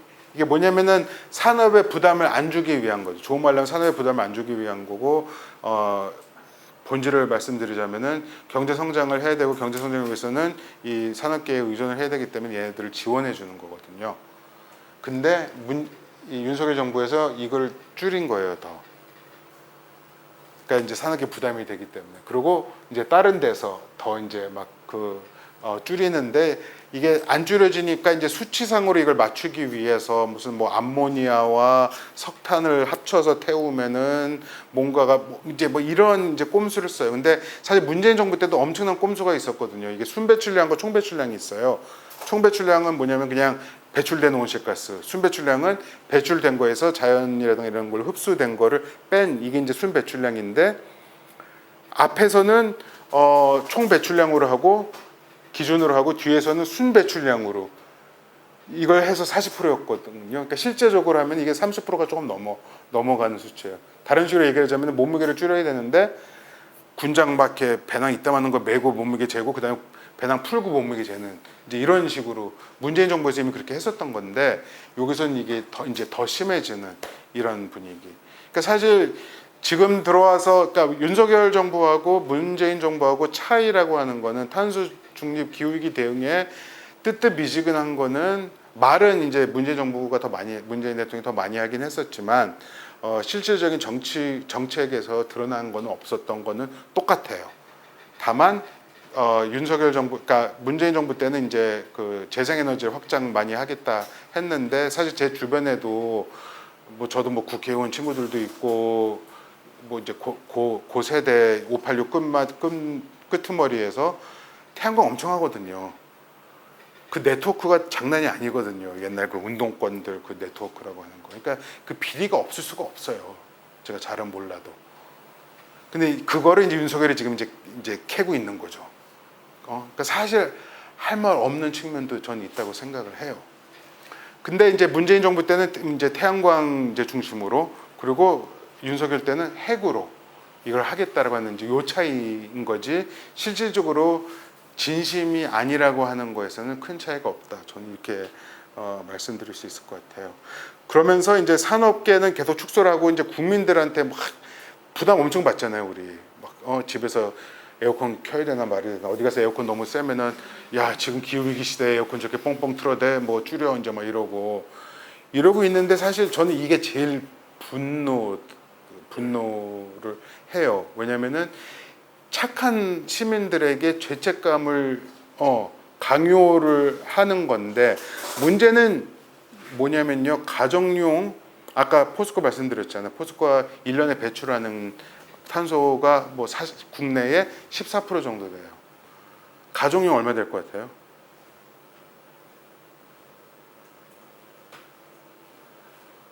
적게 잡은 데서는, 여기서 보시면은 이건 좀 몇 년 된 거긴 하지만 어디 갔어요? 가정이 어디가 있죠? 이게 6%인가 7%, 9%, 9.6%예요. 2017년도에. 그리고 작년에 이제 가장 좀 보수적으로 나온 거가 가정용이 15%, 14점 몇 프로고 뭐 산업용이 이제 뭐 한 60% 좀 안 되고. 그러니까 보통 이제 발전하고 산업을 합치면 사실 3분의 2, 뭐 4분의 3 이제 이렇게 되는 건데, 근데 지금 뭐 공공요금 인상, 에너지 요금 인상 관련해서도 이제 그 환경운동연합이라든가 이제 기존의 환경 단체들은 한국 에너지 요금 너무 싸다. 그러니까 사람들이 너무 펑펑 쓴다. 이걸 줄여야 되기 때문에 에너지 요금을 좀 정상화 좀 하자. 인상이라는 표현 잘 안 쓰죠.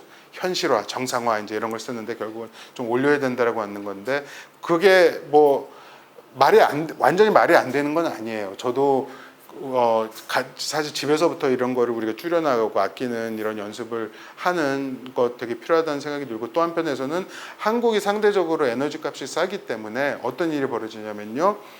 그 데이터 센터들 있잖아요. 그 엄청나게 에너지 많이 먹잖아요. 뭐 채굴을 하고 뭐 이제 뭐 이러는 것들도 한국이 에너지가 싸니까 한국으로 막 들어와요. 한국에서도 그 유치하려고 막 또 이제 이러기도 하고. 그러니까 이게 엄청나게 이제 많은 에너지를 쓰고 열이 나니까 그 열을 또 식히기 위해서 막 그 냉방을 엄청나게 이제 또 해야 되고, 그래서 이제 남극 북극으로도 이제 많이 가거든요. 근데 이제 한국이 싸기 때문에 또 이제 들어오는 측면들도 있고. 근데 사실 그거는 우리가 어떻게 이 요금 시스템을 짜느냐에 따라 다른데, 뭐냐면 가정용하고 산업용을 이제 분리를 한다든가. 그러니까 지금도 분리는 돼 있는데 산업용이 최근 들어서는 좀 더 오른 건 사실이에요. 가정용에 비해서.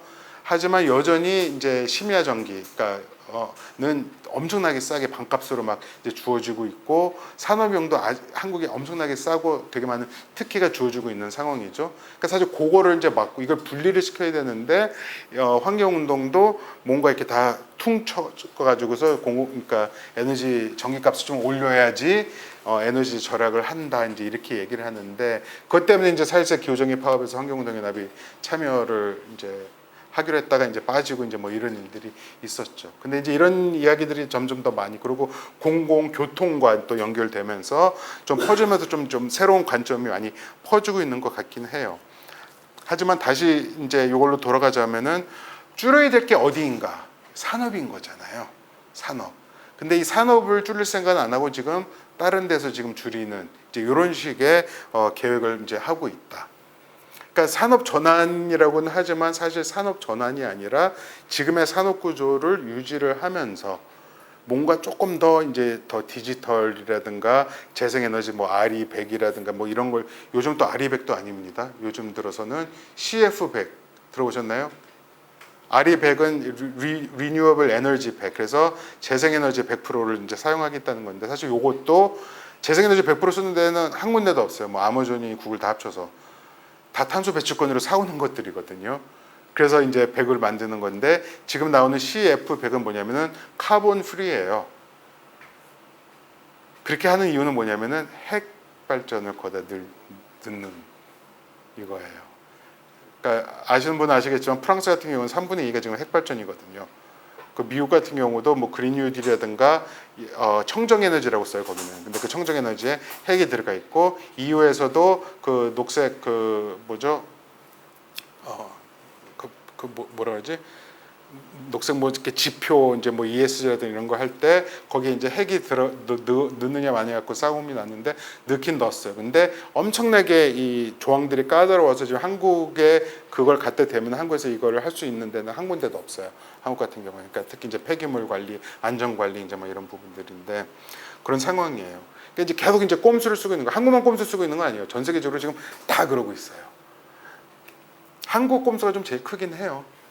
그 이제 요거는 뭐 2년 전에 나온 거지만 이제 뭐 얼마만큼 책임이 있는지 이제 기업들이 요것도 이제 몇 년 되긴 했었지만 세계 100대 기업이 전체 탄소 배출의 여기 70%라고 나와 있는데 71%이 논문이 이제 연구 논문이 있었고 71%. 그러니까 이 어마어마한 거죠. 그리고 이제 여기서 이제 탄소 배출을 할 때는 자기네가 쓰는 것만이 아니라 원료들 사오는 것, 뭐 이제 이런 것까지 다 해서 스코프 1, 스코프 2, 스코프 3 해가지고 이게 계산 방법이 다 틀리는데, 한국은 그러니까 스코프 2가 이제 뭐냐면은 내가 소비하는 거에서 나오는 탄소가 있고, 또 하나는 내가 사용하는 에너지, 그러니까 전기라든가 이것이 재생인가 아닌가 이제 요구에 있고, 스코프 3가 뭐냐면은 이제 우리가 수입을 하고 막 이제 이럴 때 이제 거기에서 이제 배출된 탄소까지 계산을 하는 건데, 지금 뭐 유럽이라든가 북미 쪽에서는 그거에 계산이 되는데 한국에서는 스코프 3 아직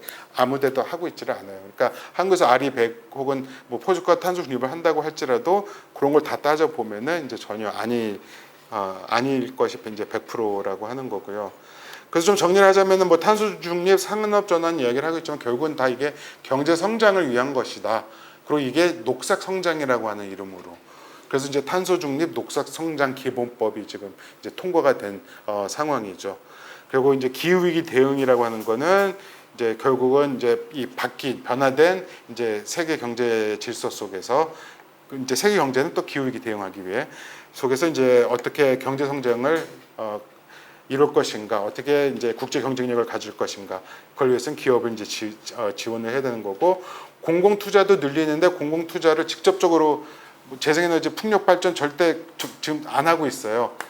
지금 한국의 대규모 이제 풍력 발전소들이 이제 막 해상 만들어지고 있는데, 인천 앞바다에서도 이제 있을 거고, 여기도 맥쿼리가 지금 뭐 들어와 있고, 그러니까 이 해외 자본들이에요. 뭐 에퀴노르라든가.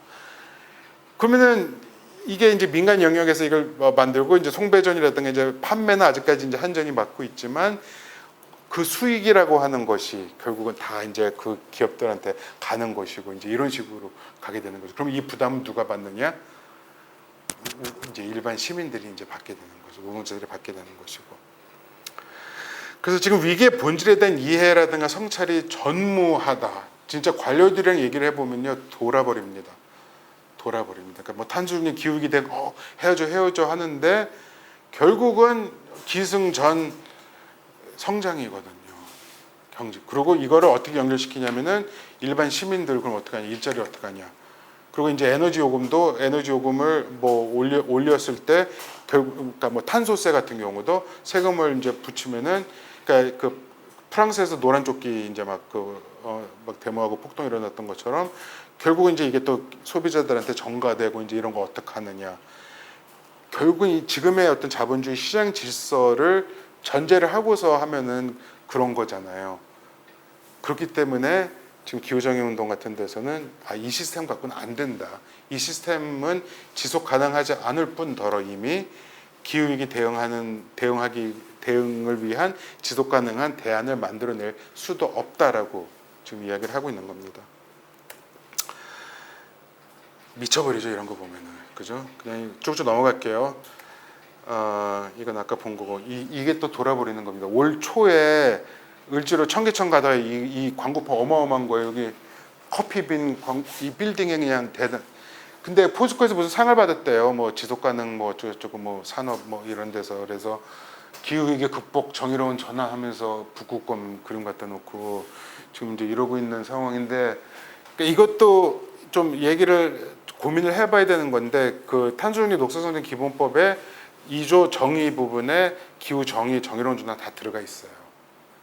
이게 어떻게 이제 포섭되느냐, 사실 이거 되게 중요한 문제인 거. 지금 콥 27 끝나고 글래스고에서 콥 26 한 다음에 정의로운 에너지 전환 파트너십이라고 하는 프로그램이 만들어졌어요. 그 주변에서 자발적으로. 그래서 북반구 나라들이 화석 연료의 의존이 큰 이제 개발도상국이라고 한국에서 흔히 얘기하는데, 저는 개도국이라는 표현을 안 좋아합니다. 우리 좀 언어도 좀 바뀔 필요가 있는데, 선진국 그러면은 뭔가 되게 선진돼 있고, 개도국이면은 개발도상인데 그럼 어디를 향해서 가고 있는 걸까요? 그럼 선진국.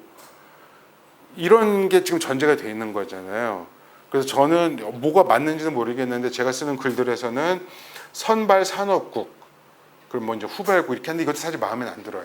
특히 후발 뭐 이제 이런 거는 어떤 면에서 후발, 그러니까 산업 면에서는 이제 후발일 수가 있지만 다른 면에서는 되게 또 선진적일 수가 있는데, 어쨌든 이제 그래서 이제 1차로 대상이 된 거가 남아프리카 공화국이에요. 남아프리카 공화국은 80% 가까이가 석탄에 의존해요. 그러니까 그 전환해야 되는 건 맞아요. 근데 이 북반구 나라들이 거기에 정의로운 에너지 전환을 하겠다라고 하면서 돈을 800억 달러, 80 빌리언이면은 제 자랑은 아니지만 영어로 이 글들을 보다 보니까 이 숫자가 좀 헷갈리는 게 있습니다. 하여간 이제 어마어마한 이제 돈을 이제 투자를 하기로 했는데 문제는 이 투자되는 돈이 공적 자금이 아닌 거예요. 또 다 이제 민간에서 이제 끌어오고 금융기관에서 끌어오고 뭐 개발은행이라든가 이제 이런 데서 이제 끌어오는 거죠. 그래서 이제 거기를 이제 뭐 재생에너지로 이제 돌리는 프로젝트를 하겠다 하고 들어갔는데 어떤 일이 벌어지느냐. 거기도 이제 한국의 한정 같은 이제 공기업이 있어요. 에너지 담당하고 있는 에스콤이라고 하는데 이 에스콤을 쪼개야 되겠다 이렇게 나온 거예요. 그래서 분할 매각, 한국 20년 전에 있었던 거랑 똑같은 거죠. 분할 매각을 하려고 하고 그러다 보면은 이제 노동자 정리해고가 이제 일어날 수가 있고, 그러니까 거기 노동자들은 지금 녹색 구조조정이다 하면서 지금 2년째 싸움을 하고 있어요.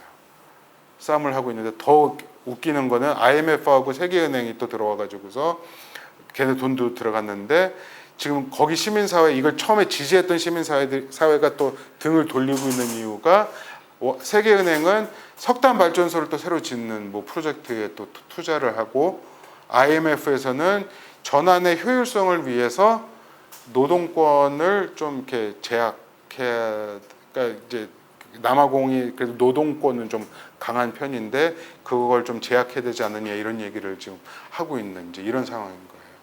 그러니까 이게 민간 기업들, 민간 금융이 들어가게 됐을 때는 결국 자기네들 돈을 벌기 위해서 들어가는 것이지 사실 지원하기 위해서 들어가는 게 아닌 거잖아요. 돈 얘기가 나온 김에 한마디만 더 해볼게요. 지금 세계에서, 그러니까 파키스탄 작년에 어마어마하게 여름에 비 떨어져가지고, 그래서 1년 전이죠. 국토의 3분의 1이 물에 잠겼어요. 1억 가까운 난민이 생겼어요. 그 땅 더 이상 쓰지도 못해요. 그러면 그거를 복구를 해야 되잖아요. 근데 파키스탄 같은 가난한 나라들 복구하려면 돈이 없잖아요. 이미 빚도 많잖아요. 그럼 어떻게 해야 돼요?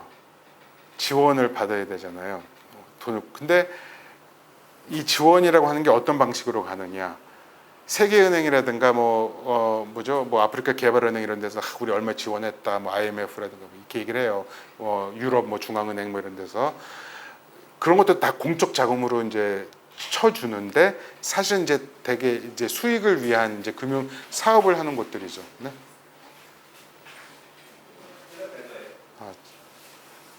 짜장면 왔나요?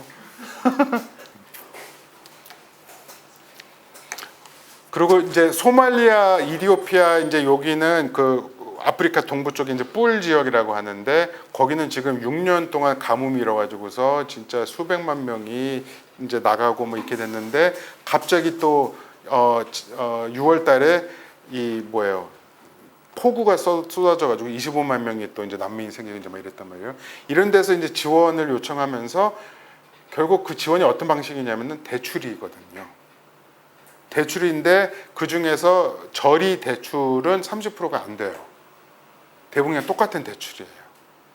근데 이 나라들은 이제 기후 정의랑 연결되는 부분들인데 이 나라들은 이 탄소 배출이 많은 나라들이 아니거든요. 거의 없는 나라들인데 파키스탄은 좀 많긴 하죠. 인구도 많고. 하지만 1인당으로 보면 정말 적은 나라들인데 그러니까 기후 위기에 기여한 거는 없는데 피해는 집중적으로 받고 있고 그리고 그 피해 때문에 이걸 복구를 하려고 하는데 돈이 필요하니까 다시 돈을 꿔야 되고 이자까지 얹게 되고 점점 더 안 그래도 가난해서 빚의 수렁이 있는데 이 빚의 수렁이 점점 더 깊어지는 이제 이런 상황이 지금 벌어지고 있는 상황이죠. 그래서 또 뒷부분에 보겠지만 그래서 요즘 이제 기후정의 운동에서는 기후 배상, 기후 빚 얘기는 사실 이제 90년대부터 나왔던 얘기들이에요. 북반구 너네들이 다 망치지 않았냐? 자기네들은 다 무슨 옛날 아무런 규제도 없을 때 노동권 규제도 없었죠, 인권 규제도 없었죠, 뭐 환경 규제도 없었을 때 그냥 마음껏 석탄 떼면서 해놓고 나서 이만큼 또 제국주의적인 착취를 통해서 경제를 일구어낸 다음에 다른 나라도 뭔 경제 따라가려고 하니까 하지 마. 화석연료 떼면 안 돼. 이런 식으로 이제 사대를 걷어찬다라고 하는 이제 95년 WTO 만들어질 때도 이제 많이 나왔었던 논리인데 이제 그런 식으로 이제 하고 있는 이런 문제, 이런 이제 부정의가 있는 거예요.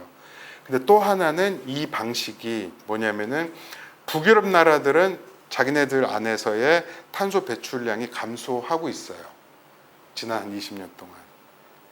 근데 감소하는 가장 중요한 이유는 탄소 배출이 많은 산업들을 다 외부화하는 거거든요. 그러니까 중국이 지금 탄소 배출이 제일 많은데, 세계에서 압도적으로 많은데, 그 이유는 사실 다 이걸 하청받아서 그런 거거든요.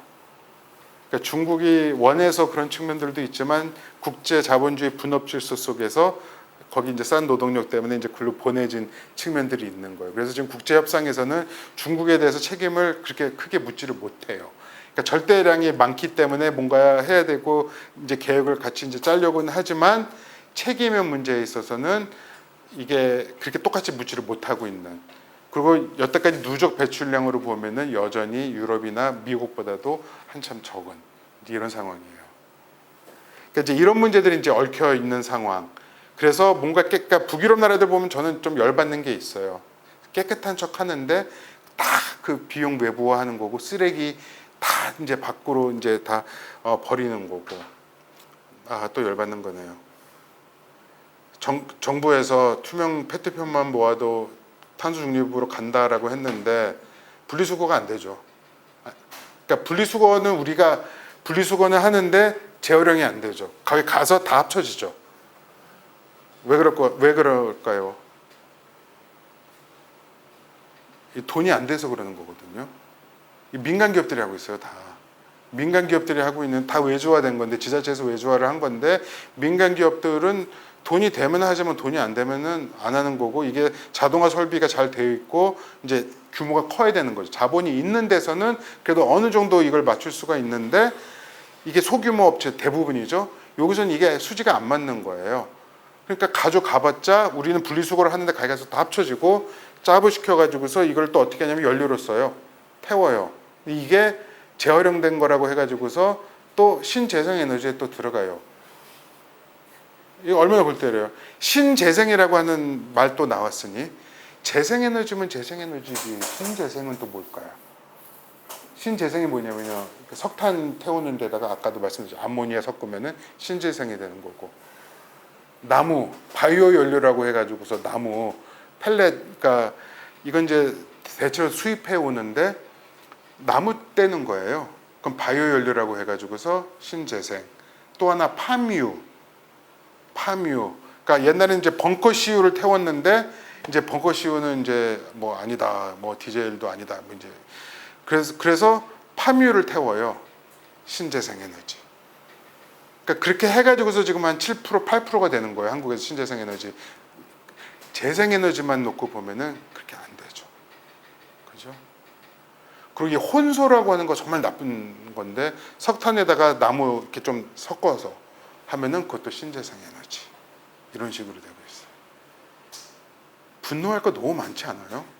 전 진짜 막 열 받아가지고서 울기도 많이 울고 우울증, 기후 우울증도 많고 그런데 이런 거예요. 정부에서 대놓고 사기치는 거예요. 여러분 죄책감 막 줘가지고서 분리수거 시키고 저 지금도 그러고 있어요. 오늘도 뭐 온 거 이렇게 스티커 붙이면 떼어야 되거든요.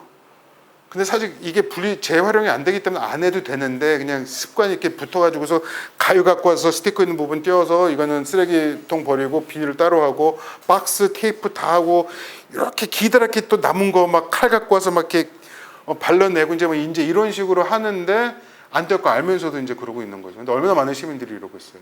여름에 더워 죽겠는데 에너지 아껴야 된다고 에어컨 안 틀고. 에어컨 트는 게 기후 정의거든요. 아프면 안 되고 더우면 안 되는데. 아 근데 또 공기업 가니까 또 돌아버리겠더라고요. 거기 28도로 맞춰놓고 아 정말 공공기관. 그러니까 정말 이 사람들 월급쟁이들 이제 이런 사람들만 지금 막 이 강요당하는. 그리고 재벌들은 또 재벌 얘기 나오니까 이거는 2007년인가 2008년이긴 한데 국회 무슨 소위에서 그 한전에다가 가정용 그 전기값 제일 많이 쓴 사람들 뭐 100명인가 이렇게 뭐 이걸 달라고 했었어요. 기사로도 있는 건데. 근데 제일 많이 내는 사람이 한 달 전기료가 2,100만 원이 넘어갔어요. 한 달 전기료가. 어떻게 하면 그렇게 될까? 근데 뭐 이렇게 작은 아씨들 이렇게 뭐 TV 같은 거 그런 거 넷플릭스 이런 거 보면은 막 이렇게 막 지하에다가 막 뭐 이런 거 키우고 뭐 수영장도 있고 뭐 사우나도 있고 하여간 뭐가 이제 그런 뭐 이제 그런 거 보면서 그럴 수가 있겠구나 뭐 이런 거가 있는데 그 2,100만 원 낸 사람이 누구였느냐 그 당시 삼성전자 부회장이었던 이재용 씨. 예. 그러니까 어떻게 하면 전기를 2,100만 원 쓸까요? 근데 이게 이 부자들이 뭐 그 전기만 많이 쓰겠어요. 차는 또 몇 대겠고 전용기 타고 다니고 이제 이런 얘기로 이제 점점 들어가는 겁니다. 하여간 한국은 이제 그럼에도 불구하고 이제 꼴찌였다. 꼴찌에서 5등이었다. 이제 뭐 60몇 개국 중에서 항상 이제 꼴찌에서 5등 안에 들어요. 한국은 3등까지 갈 때도 있었고 뭐 이런 상황이고, 그러니까 하는데 안 되는 이제 이런 상황이에요. 지금 해외에서도 말을 많이 했는데 왜 안 돼 이런 이제 문제 의식이 되게 많이 되고 있고, 그런 반면에 기후 정책은 어떤 방식으로 이루어지느냐? 대체로 아저씨들끼리 모여가 양복 입은 아저씨들 모여가지고서 남들 무슨 말인지도 모르는 그래프랑 뭐 이런 거 갖다 놓고 막 알아듣지 못하는 막 영어 약어와 막 이런 걸 쓰면서 막 이제 뭐 이러고 있는 거죠. 워크샵 하고 일반 사람들은 사실 완전히 배제돼 있고 그냥 대상으로만 삼는 거예요. 그래서 그리고 이제 탄소 중립위원회 때에도 거기 시민사회 위원들이 있었는데 시민사회 위원들 다 들려 있는 거거든요. 근데 저 같은 경우는 이제 그때 탄중이 해체 공대회의를 만들어 가지고서 이거 참여하면 안 된다, 사퇴해라 뭐 이런 얘기를 했어요. 결국 종교계 사퇴하고 청소년 막 사퇴하고 이제 막 이런 일이 그래도 안 되거든. 이미 다 짜여진 밥이고. 그리고 나와서도 이제 끝나고 나서는 우린 들러리였다 하고 뭐 정보도 안 주지, 들어갈 때는 기밀 서약서 써야 되지, 뭐 제청하고 막 우리가 탄소중립 공대회의가 사실 되게 큰 건 아니었는데 되게 큰 충격파를 던졌어요. 그러니까 이걸 하니까 이제 시민들 500명을 모아가지고서 뭐 뭔가 또 거버넌스 민주적으로 뭔가를 하겠다라고 했는데 이런 걸 서약을 시키고 이걸 또 아는 사람 통해 가지고서 무슨 이렇게 카톡방에다가 올려가지고서 얼마 준다 뭐 이제 이런 식으로 사람들 모으기도 하고 이제 뭐 이래가지고 하여간 문제가 많았어요. 이게 문재인 정부 때 이루어진 일이에요. 문재인 정부 때. 그러니까 이제 이런 식으로 이제 이루어져 왔다라고 하는 것. 그러니까 노동자, 민중 완전히 다 배제되고 있는 상황. 그래서 그만해. 이런 식으로는 안 된다. 이러다가 다 죽는다 하면서 이제 기후 정의 문제 의식이 이제 본격적으로 나오기 시작하는 겁니다. 잠깐 쉬고 할까요? 계속 할까요? 전 계속해도 돼요. 계속 할까요? 네. 이게 어떤 문제 의식이냐면은 이제 이분은 그 클로버 호겐이라고 이제 영국에 있는 이제 당시에는 이제 10대 후반에 이제 활동가였는데 다 읽지는 않을게요. 요 진한 글씨만 읽을 텐데 요거는 공유를 해주셔도 됩니다. 참여자들한테. 이제 과거의 사고 방식을 가지고 문제를 만들어낸 사람들이 이 문제를 해결할 거라고 믿을 수 없다, 이 얘기인 거고, 남반구는 그리고 이제 남반구 얘기할 때 이게 지리적 개념만은 아니에요. 그러니까 북반구 내의 남반구 얘기도 하거든요. 그러니까 이제 뭐 미국 같은 경우에는 유색인종 커뮤니티라든가 선주민 커뮤니티, 한국 같은 경우에서도 한국 내 남반구들이 있죠. 무슨 뭐 저소득층이라든가 동자동이라든가, 저는 또 농민들, 소농들도 저는 이제 그렇다는 생각이 드는데 한국의 선주민들이라고 저는 생각을 해요. 근데 남반구는 기후위기에 가장 책임이 적으면서도 가장 큰 영향을 받고 있습니다. 그러나 남반구 민중들이야말로 풀뿌리 회복력이 어떤 것인지 가장 잘 알고 더 좋고 더 밝은 미래가 어떤 것인지에 대한 해법과 지식, 경험의 가장 큰 보유자이기도 합니다. 역사적으로 배제된 이들을 이 공간에 초대할 때에만 가능한 일입니다. 그러니까 가가지고서 왜 이 사람들 없냐 이런 얘기를 하는 거예요. 한국 거버넌스에서 이런 사람이 한 명도 없었어요, 지금까지. 그러니까 거버넌스 참여를 해가지고서 왜 노동자는 초대 안 했어요? 노동자 없으면 저는 나도 사퇴할 거예요. 이런 사람이 한 명도 없어요. 그러니까 지금의 거버넌스 구조를 통해서 한국의 시민사회가 얼마나 좋게 얘기하면은 이제 좋게도 아니지만 되게 수능적이 된 측면, 나쁘게 얘기하자면 되게 식민화 저는 됐다는 생각이 들거든요. 이 권력에 대해서. 근데 이제 이런 문제 제기를 이제 한 거였고요. 그래서 이제 기후 정의로 넘어가는데 기후 정의 얘기 안 할게요. 뭔지 아시겠죠? 딱 보면. 근데 기후 정의를 알기 위해서 이제 기후 부정의를 알아야 되는 것이고, 남반구 북반구 얘기 나오는데 이게 지금 한 달도 안 된 거예요. 나사에서 처음으로 이제 공개한 건데 탄소 배출을 시계열로 해가지고서 이제 이 영상화를 했어요. 시각화를. 이거 이제 비디오예요. 그래서 지금은 이게 6월인데 이게 쭉 이제 12월까지 가면은 이제 전 지구가 다 이제 탄소를 이제 덮이게 되는 요 위아래 약간 푸르둥둥한 거는 바다에서 나오는 이제 탄소고요. 근데 보시면 아시겠지만 잘 안 보이세요? 그림? 다 위쪽이잖아요. 다 위쪽인 거예요.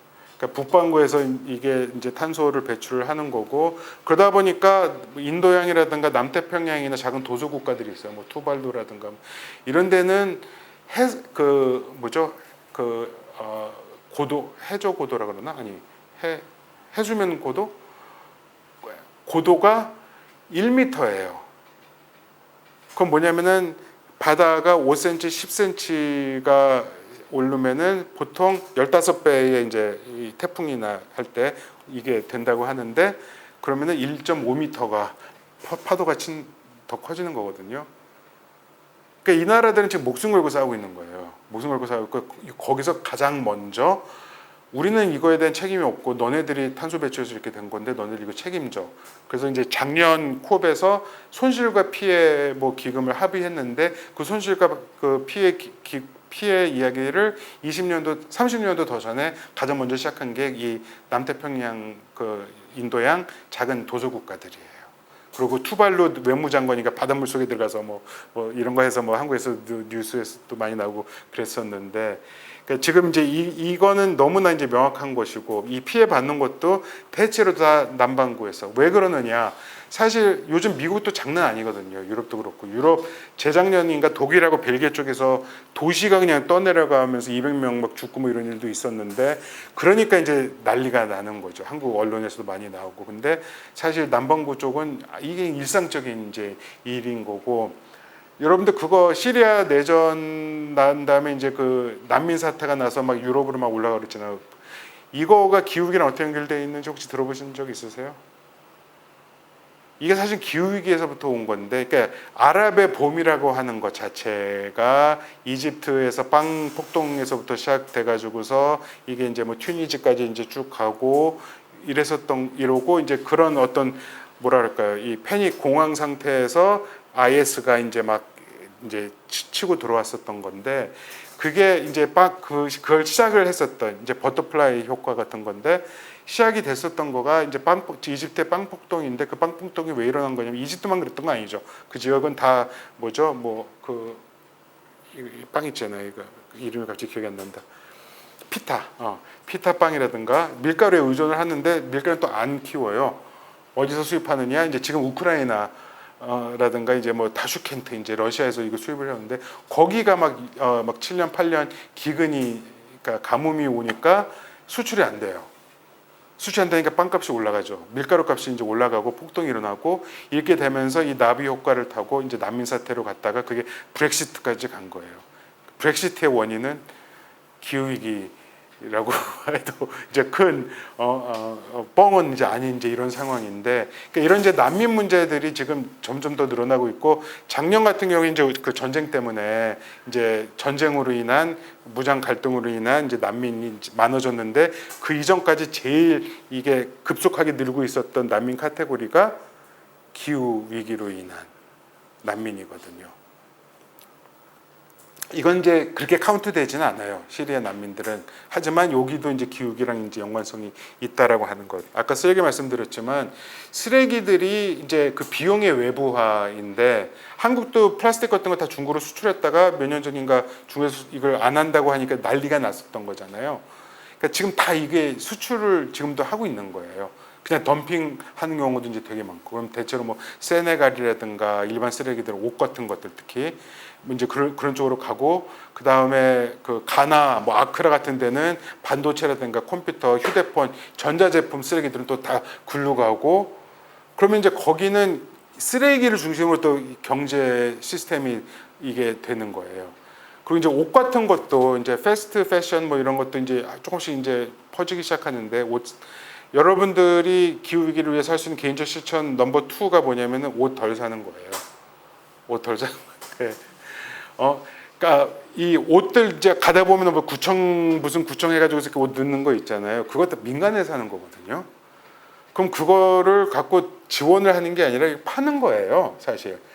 그럼 파는데 가난한 나라에 이제 파니까 되게 헐값에 이제 파는 건데, 그럼 그 지역에서는 그 옷을 사지 누가 다른 옷을 사겠어요. 그 지역에서는 의류 산업이 있을 수가 없는 거예요. 그래서 거기 디자이너들 의류 업계에서 이제 막 성명서도 내고 몇몇 디자이너들은 그러니까 그렇게 그러니까 그렇게 팔려온 옷들의 메이드 인 사우스 코리아도 있었는데 메이드 인 사우스 코리아 뭐 메이드 인 UK 뭐 이제 이런 것들을 모아다가 이제 또 무슨 옷을 만들어 가지고서 뭐 전시회도 하고 런던에서 막 그런 적도 있었어요. 그 아프리카 디자이너들이. 그러니까 우리는 돕는다고 생각하는데 이게 돕는 게 아닌 이제 이런 상황. 근데 우리는 돕는다고 생각하는데 실제로 우리가 도와주는 건 그 사람들이 아니라 그 중간에 중간 상들인 거예요. 그래서 뭐 이거는 그냥 넘어가도록 하겠습니다. 어떤 건지 아시겠죠? 그림 보면은 뭐 이것도 기후 위기 뭐 불평등이 기후 위기다 이런 얘기를 많이 하고 있는데 한국에서 지금 얘기가 많이 되고 있는 거는 이제 그 불평등으로 인해서 기후 위기의 영향이 차별적이다라는 것까지는 돼요. 가난한 사람들 물에 지금 여기 그 작년에 신림동에서 이제 이런 것까지 이제 됐는데 또 하나 우리가 빼먹지 이 또 기생충인데 저는 기생충을 보면서 기후 위기 영화 이거였거든요. 느낌 오세요? 어떤 건지? 그러니까 똑같이 비가 내리는데 누구한테는 집을 잃어버리고 체육관 시설, 그러니까 한국에서 이재민이라고 하는데 이재민이 많아져서 수용이 안 되면 어떻게 돼요? 그게 난민이 되는 겁니다. 근데 이 부잣집 젊은 부부는 애는 곧 죽어도 텐트에서 놀아야 된다 그러니까 텐트에다가 내놓고 이걸 보면서 그 폭우를 즐겨요. 이런 상황이 될 거예요. 그리고 벌써 지금 우주선 민간인 태우고 지금 우주선 뭐 하잖아요. 뭐 5억 얼마를 내고 뭐 탔다고 하는데 얼마 전에 화성 탐사니 뭐 이제 이런 식으로. 그러니까 이제 이런 식으로 이제 가게 되겠죠. 근데 이제 또 하나 우리가 놓치지 말아야 될 거가 불평등이 어떻게 기후위기를 계속 악화시키는가의 문제예요. 원인을 발생한다라고 하는 것인데 이제 옥스팜이라든가 유엔 환경회의 같은 데서 계속 나오지만 이런 것도 여러분 많이 들어보셨잖아요. 최상위 1%가 뭐 탄소 배출량이 하위 50%의 뭐 2배다. 뭐 이제 이런 얘기들. 이건 뭐냐면 어디서 줄여야 될 것인가를 보여주는 건데 이 사람들 못 줄인다는 거거든요. 이거를 가장 잘 보여주는 거가 그러니까 요건데 이게 재작년에 나온 거긴 하지만 2020년도에 나온 거긴 하지만 이걸 잘 보여줘서 제가 많이 쓰는 건데 뭐냐면은 그러니까 2050 전 세계 넷째로 탄소 중립을 위해서는 1인당 탄소 배출량을 2.1 톤으로 줄여야 된다라고 하는 이제 통계에서 지금 약간 또 늘었어요 여기서. 근데 하위 50%, 그다음에 중상위 40%, 상위 10%, 상위 1% 이렇게 나눠서 표를 낸 거예요. 그러니까 요게 반인 거예요 아래. 근데 여기는 이미 어디가 있어요? 0.69톤. 그러니까 이 목표치의 3분의 1도 안 돼요. 그리고 중상위 40%, 여기가 이제 5.3톤인데 요거의 2배가 넘어가죠. 근데 요걸 합치면은 그러니까 90%의 인구를 합치면은 거의 살짝 넘어가요. 그러니까 조금만 어떻게 하면은 이제 이게 목표 달성이 되는. 근데 이제 여기로 가면 이제 대책이 없어지는 거예요. 여기는 10배가 넘어가고 23.5톤. 그리고 1%는 74톤, 30몇 배고. 근데 이제 그래프에는 없지만 요 옆에 이제 글에는 있었던 건데 상위 1%는 216톤이에요. 100배가 넘어가는 거예요. 그러니까 여기서 줄여야 되는데 이 사람들이 줄이나 자기네들이 알아서 줄이나 이제 이 문제인 거거든요. 그러면 집을 줄인다거나 차를 줄인다거나 비행기를 줄인다거나 이래야 되는데 이게 안 된다는 거죠. 그러니까 이 문제, 그러니까 불평등이 단지 이 영향만이 아니라 이 원인을 제공하고 있는 거. 그러니까 그 사람들한테 뺏지 않고서는 혹은 어떤 규제를 하지 않고서는 이걸 줄일 수 없다라는 거예요. 그러니까 이 사람들은 거의 책임이 적은 사람들인 거거든요. 한국은 어디 있을까요? 한국은 여기쯤 있을 것 같아요. 재밌는 것도 보여드릴게요. 한국의 소득 및 탄소 불평 이거 뭐 토마스 피케티가 있는 이제 세계 불평등 뭐 센터인가 이제 거기서 나온 건데 중요한 거는 요거예요. 한국에 이제 또 그 아까랑 이제 똑같은 하위 50%, 중상위 40%뭐 이렇게 됐는데 하위 50%가 6.6톤이에요. 한국이 하위 50%가. 근데 세계 평균이 어디 갔어요? 세계 평균이 어디가 있어요? 잠깐만. 이건 한국이죠. 전 세계 1인당 평균량이 5.4톤이에요. 전 세계 평균이. 한국의 하위 50%가 세계 평균보다 높은 거예요.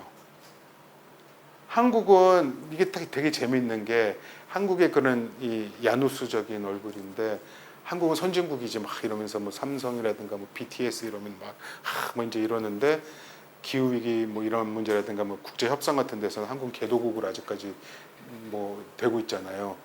그리고 한국에서도 뉴스든 우리가 얘기할 때 선진국들은 선진국들 마치 한국은 그런 선진국이 아닌 것처럼. 근데 해외 나가 보면 알거든요. 한국은 그냥 옛날 이제 우리 자라날 때 막 일본 한 4, 50대쯤 됐으면은 뭐 일본 사실 그 정도거든요. 한국 엄청 잘 사는 나라. 미국에서도 한국은 엄청 잘 사는 나라. 뭐 이제 이런 식으로. 한국 사람들만 그걸 잘 몰라요. 근데 이게 또 재밌는 게 이게 1인당이긴 하지만 아까 제가 보여드렸었지만 그 표에서 한국의 1인당 이 그 탄소 배출량이 높은 이유는 사람들이 많이 써서 그런 건 아니거든요. 산업계와 이제 이런 데서 이제 뭐 다른 나라들도 대체로 다 잘 사는 나라들은 마찬가지지만 한국이 이게 특히 커요. 왜냐하면 한국이 산업 자체가 되게 고탄소 배출 산업들이기 때문에 제철이라든가 석유화학 뭐 이제 이런 것들이. 근데 어쨌든 이제 한국의 위치라고 하는 거가 국제사회에서 어디에 있는가 이건 좀 명확하게 좀 우리도 인지할 필요가 있다 좀 이런 생각을 좀 가져봅니다. 물론 한국 안에서도 한국은 이제 북반구지만 또 북반구 내에 이제 한국 내에 또 남반구가 있지만 기본적으로 한국의 위치. 그래서 이제 기후 정의의 좀 문제의식을 좀 살펴볼게요. 그러니까 뭐 기후 정의의 뭐 정의를 어떻게 할 것인가 사람마다 다 다른데 기본적으로는 그 불평등의 문제예요. 그러니까 원인을 제공한 사람들은 따로 있고 그것 때문에 피해받는 사람은 따로 있다. 부정의하다 이제 이런 거는 다 공감을 하고 있는데 민주주의랑 똑같아요. 뭐냐면은 민주주의 대충 뭔지는 알고 있지만 사람들마다 정의하는 방식이 이제 다 다르잖아요. 근데 이제 기후 정의를 이야기하는 사람들은 기후 위기가 단지 어떤 탄소의 문제가 아니라 이거는 뭐 민주주의의 문제, 뭐 불평등의 문제, 민주주의의 문제, 참여의 문제 이런 것들의 어떤 중층적인 위기의 표현이다라는 식으로 징후로서 이제 보고 있고요. 또 하나는 이게 단지 과학이라든가 수치의 문제가 아니라 삶의 문제이다. 라고 하는 것. 그래서 2002년에 처음으로 이제 기후 정의 원칙이라고 하는 게 발리 기후 정의 원칙이라고 하는 게 나와요. 근데 그 기후 정의 원칙이 만들어졌던 계기가 이제 그 남태평양 뭐 섬나라 사람들 뭐 이제 북미, 남미의 이제 선주민들, 유색인종들이 이제 모인 건데 이제 유럽 사람들도 좀 있었지만 기후 위기에 기후 변화 대응에 인간의 얼굴을 입히자라고 하는 이 문제 의식이었어요. 이걸 마치 전문가들의 영역이 아니라 우리의 영역으로 좀 끄집어내자라고 하는. 그리고 또 하나는 이제 지금까지 말씀드렸던 기후위기가 차별과 불평등을 만들어내는 자본주의 성장 체제의 산물이다라고 하는. 그러니까 불평등의 원인과 기후위기의 원인이 똑같다라고 하는 이제 이런 문제 의식이고요. 또 하나는 그러면 이걸 넘어서기 위해서는 아까 이제 영국의 활동가 이야기도 들었지만. 여태까지 문제를 만들어낸 사람들한테 맡겨둬서 안 된다는 걸. 기후 위기로 인해서 피해를 받는 사람들, 그 당사자, 그걸 이제 당사자라고 부르죠. 영어로 하면은 프론트라인 커뮤니티, 그러니까 최전선에 있어서 그걸 맞닥뜨리는 사람들인데, 그러니까 한국에서는 또 최전선 이러면 군사 용어 같기도 하고 막 이래서 그냥 당사자라고 요즘 많이 그걸 당사자라고 쓰는데 이제 당사자들의 목소리와 참여가 더 커져야 된다. 근데 한국 같은 경우에 참여가 전혀 보장이 안 되잖아요. 그러니까 우리는 데모를 해야 되는 거고 뭔가 이 행동을 통해 가지고서 목소리를 높여 가지고서 집어넣어야 된다. 좀 이런 이야기입니다. 그리고 이제 여기서부터는 좀 이제 해외에서 어떤 이야기들이 나오는가인데 이제 뭐 이런 거예요. 민주적 소유, 경제에 대한 통제 어떻게 할 것인가, 기후 부채의 문제, 이 책임을 얘네들이 잘못한 게 있으면은 그럼 그거에 대해서 책임을 지워야 되는데. 그게 걔네들한테 빚인 거다. 기후빚, 생태빚이라는 표현이 있고, 그리고 이제 배상과 이제 보상의 문제, 손실과 피해도 사실 이제 그 문제 의식인 거고요. 이거 또 말 나온 김에 2020년 5월쯤이었는데 독일에서 2038년 탈석탄 로드맵이 이제 그 전에 나왔었는데 그거를 의회에서 법제화했어요. 법제화한다라고 하는 건 2038년까지 무조건 탈석탄 하겠다라는 거예요. 안 하면 불법이 되는 거죠. 그걸 했어요. 지금은 이제 35년도 또 땡겼는데 그걸 보면서 한국에 있는 활동가들은 너무 부러워했어요. 야, 한국도 그래야 되는데. 근데 그 다음날 보니까 독일에 있던 활동가들은 생각이 달랐어요. 우리는 부러워하고 있었는데 걔네들은 이제 그 당시 기민당이 이제 여당이었는데 기민당에 가가지고서 검은 천 어마어마한 걸로 그 건물을 다 덮어버리고 그 총수 얼굴을 내놓은 다음에 석탄 산업과의 검은 뭐 거래 뭐 이런 걸 써놓고 그리고 또 일부는 3인당 가가지고서 3인당 앞에 이제 이 길 가로막고 들어눕고 데모를 하는 거예요. 왜 데모를 하느냐? 일단 탈석탄 2038년 너무 늦다? 요거 하나 있는데 더 중요한 거는 뭐였냐면은 탈석탄 해야 되는데 왜 얘네들한테 보조금을 줘? 석탄 기업들. 이게 다 민간 기업들이거든요. 얘네들은 기후 위기를 만들어낸 범죄자들인데 얘네들한테 벌금을 물리거나 감옥에 쳐넣지는 못할 망정 왜 보조금을 줘? 전환 보조금을 줘? 이거였어요. 그때 약간 정말 띵 했었거든요. 맞아. 아니 무슨 뭐 작은 뭐 사건 뭐 절도든 무슨 성적 괴롭힘이든 이제 책임을 지우는데 이 전대미문의 기후 위기를 가져왔었던 이 주범들한테는 왜 우리는 책임을 지라는 말을 못하지? 한국에 아직 이런 얘기 없어요. 책임을 지워야 된다는 말이. 근데 사실 그렇잖아요. 생각해보면 이거를 어떻게 받아들일까의 문제인 것인데, 그러니까 지금 뭐 그 후쿠시마 사건 이후로 도쿄전력 같은 경우에는 원래 민간 기업이었거든요.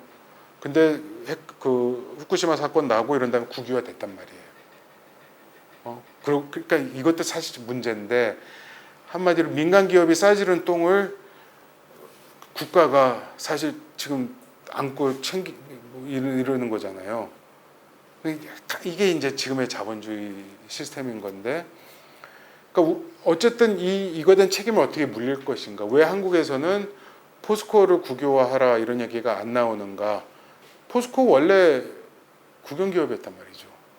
뭐 SK도 유공이라고 하는 이제 공기업에서부터 이제 이게 뭐 생겼던 거고 LG는 좀 또 다르지만, 그러니까 다 이제 그런 식으로. 그리고 지금 해외 같은 경우에서는 유럽도 그렇고 이제 재공용화, 민간으로 이렇게 열어줬던 걸 이제 다시 이제 갖고 들어오는 게 있는데 지금 한국은 점점 더 민영화 이게 더 강해지고 있고, 그러니까 지금 이 기후위기 대응해야 될 시기에 이게 가속화되면서 기후위기 대응이 정말 안 되고 있는 이제 이런 상황이 지금 계속되고 있는 거죠. 그리고 이제 뭐 아까도 말씀드렸던 것이지만 기술 중심적이고 시장 지향적이고 거짓되고 위험한 해결책에 대한 강력한 반대. 그러니까 false solution이라고 하는 표현이 있어요. 그러니까 거짓 해법이라는 건데 이제 뭐 코업도 그렇고 이제 정부에서 하는 것 많은 정책들이 이제 특히 그 흡수 상쇄를 통한 이제 뭐 이런 정책들은 다 거짓된 거다라고 이제 false solution이라고 이제 얘기를 하고 있고요. 또 하나는 다자간 국제기구 초국적 기업들 얘들 책임이 있는 애들인데 여전히 화석연료 산업에 투자를 하고 있고, 중요한 또 주장 중에 하나는 얘네들은 국제사회에서 코업 같은 데서 정책 결정의 자리에서 얘네들을 배제해야 된다는 얘기를 또 하고 있단 말이에요. 근데 한국 같은 경우는 얘네들이 사실 다 만들어주는 건데, 그죠? 그러니까 지금 한국하고 이제 국제사회 담론하고의 이 차이가 어마어마하게 이제 크다는 점.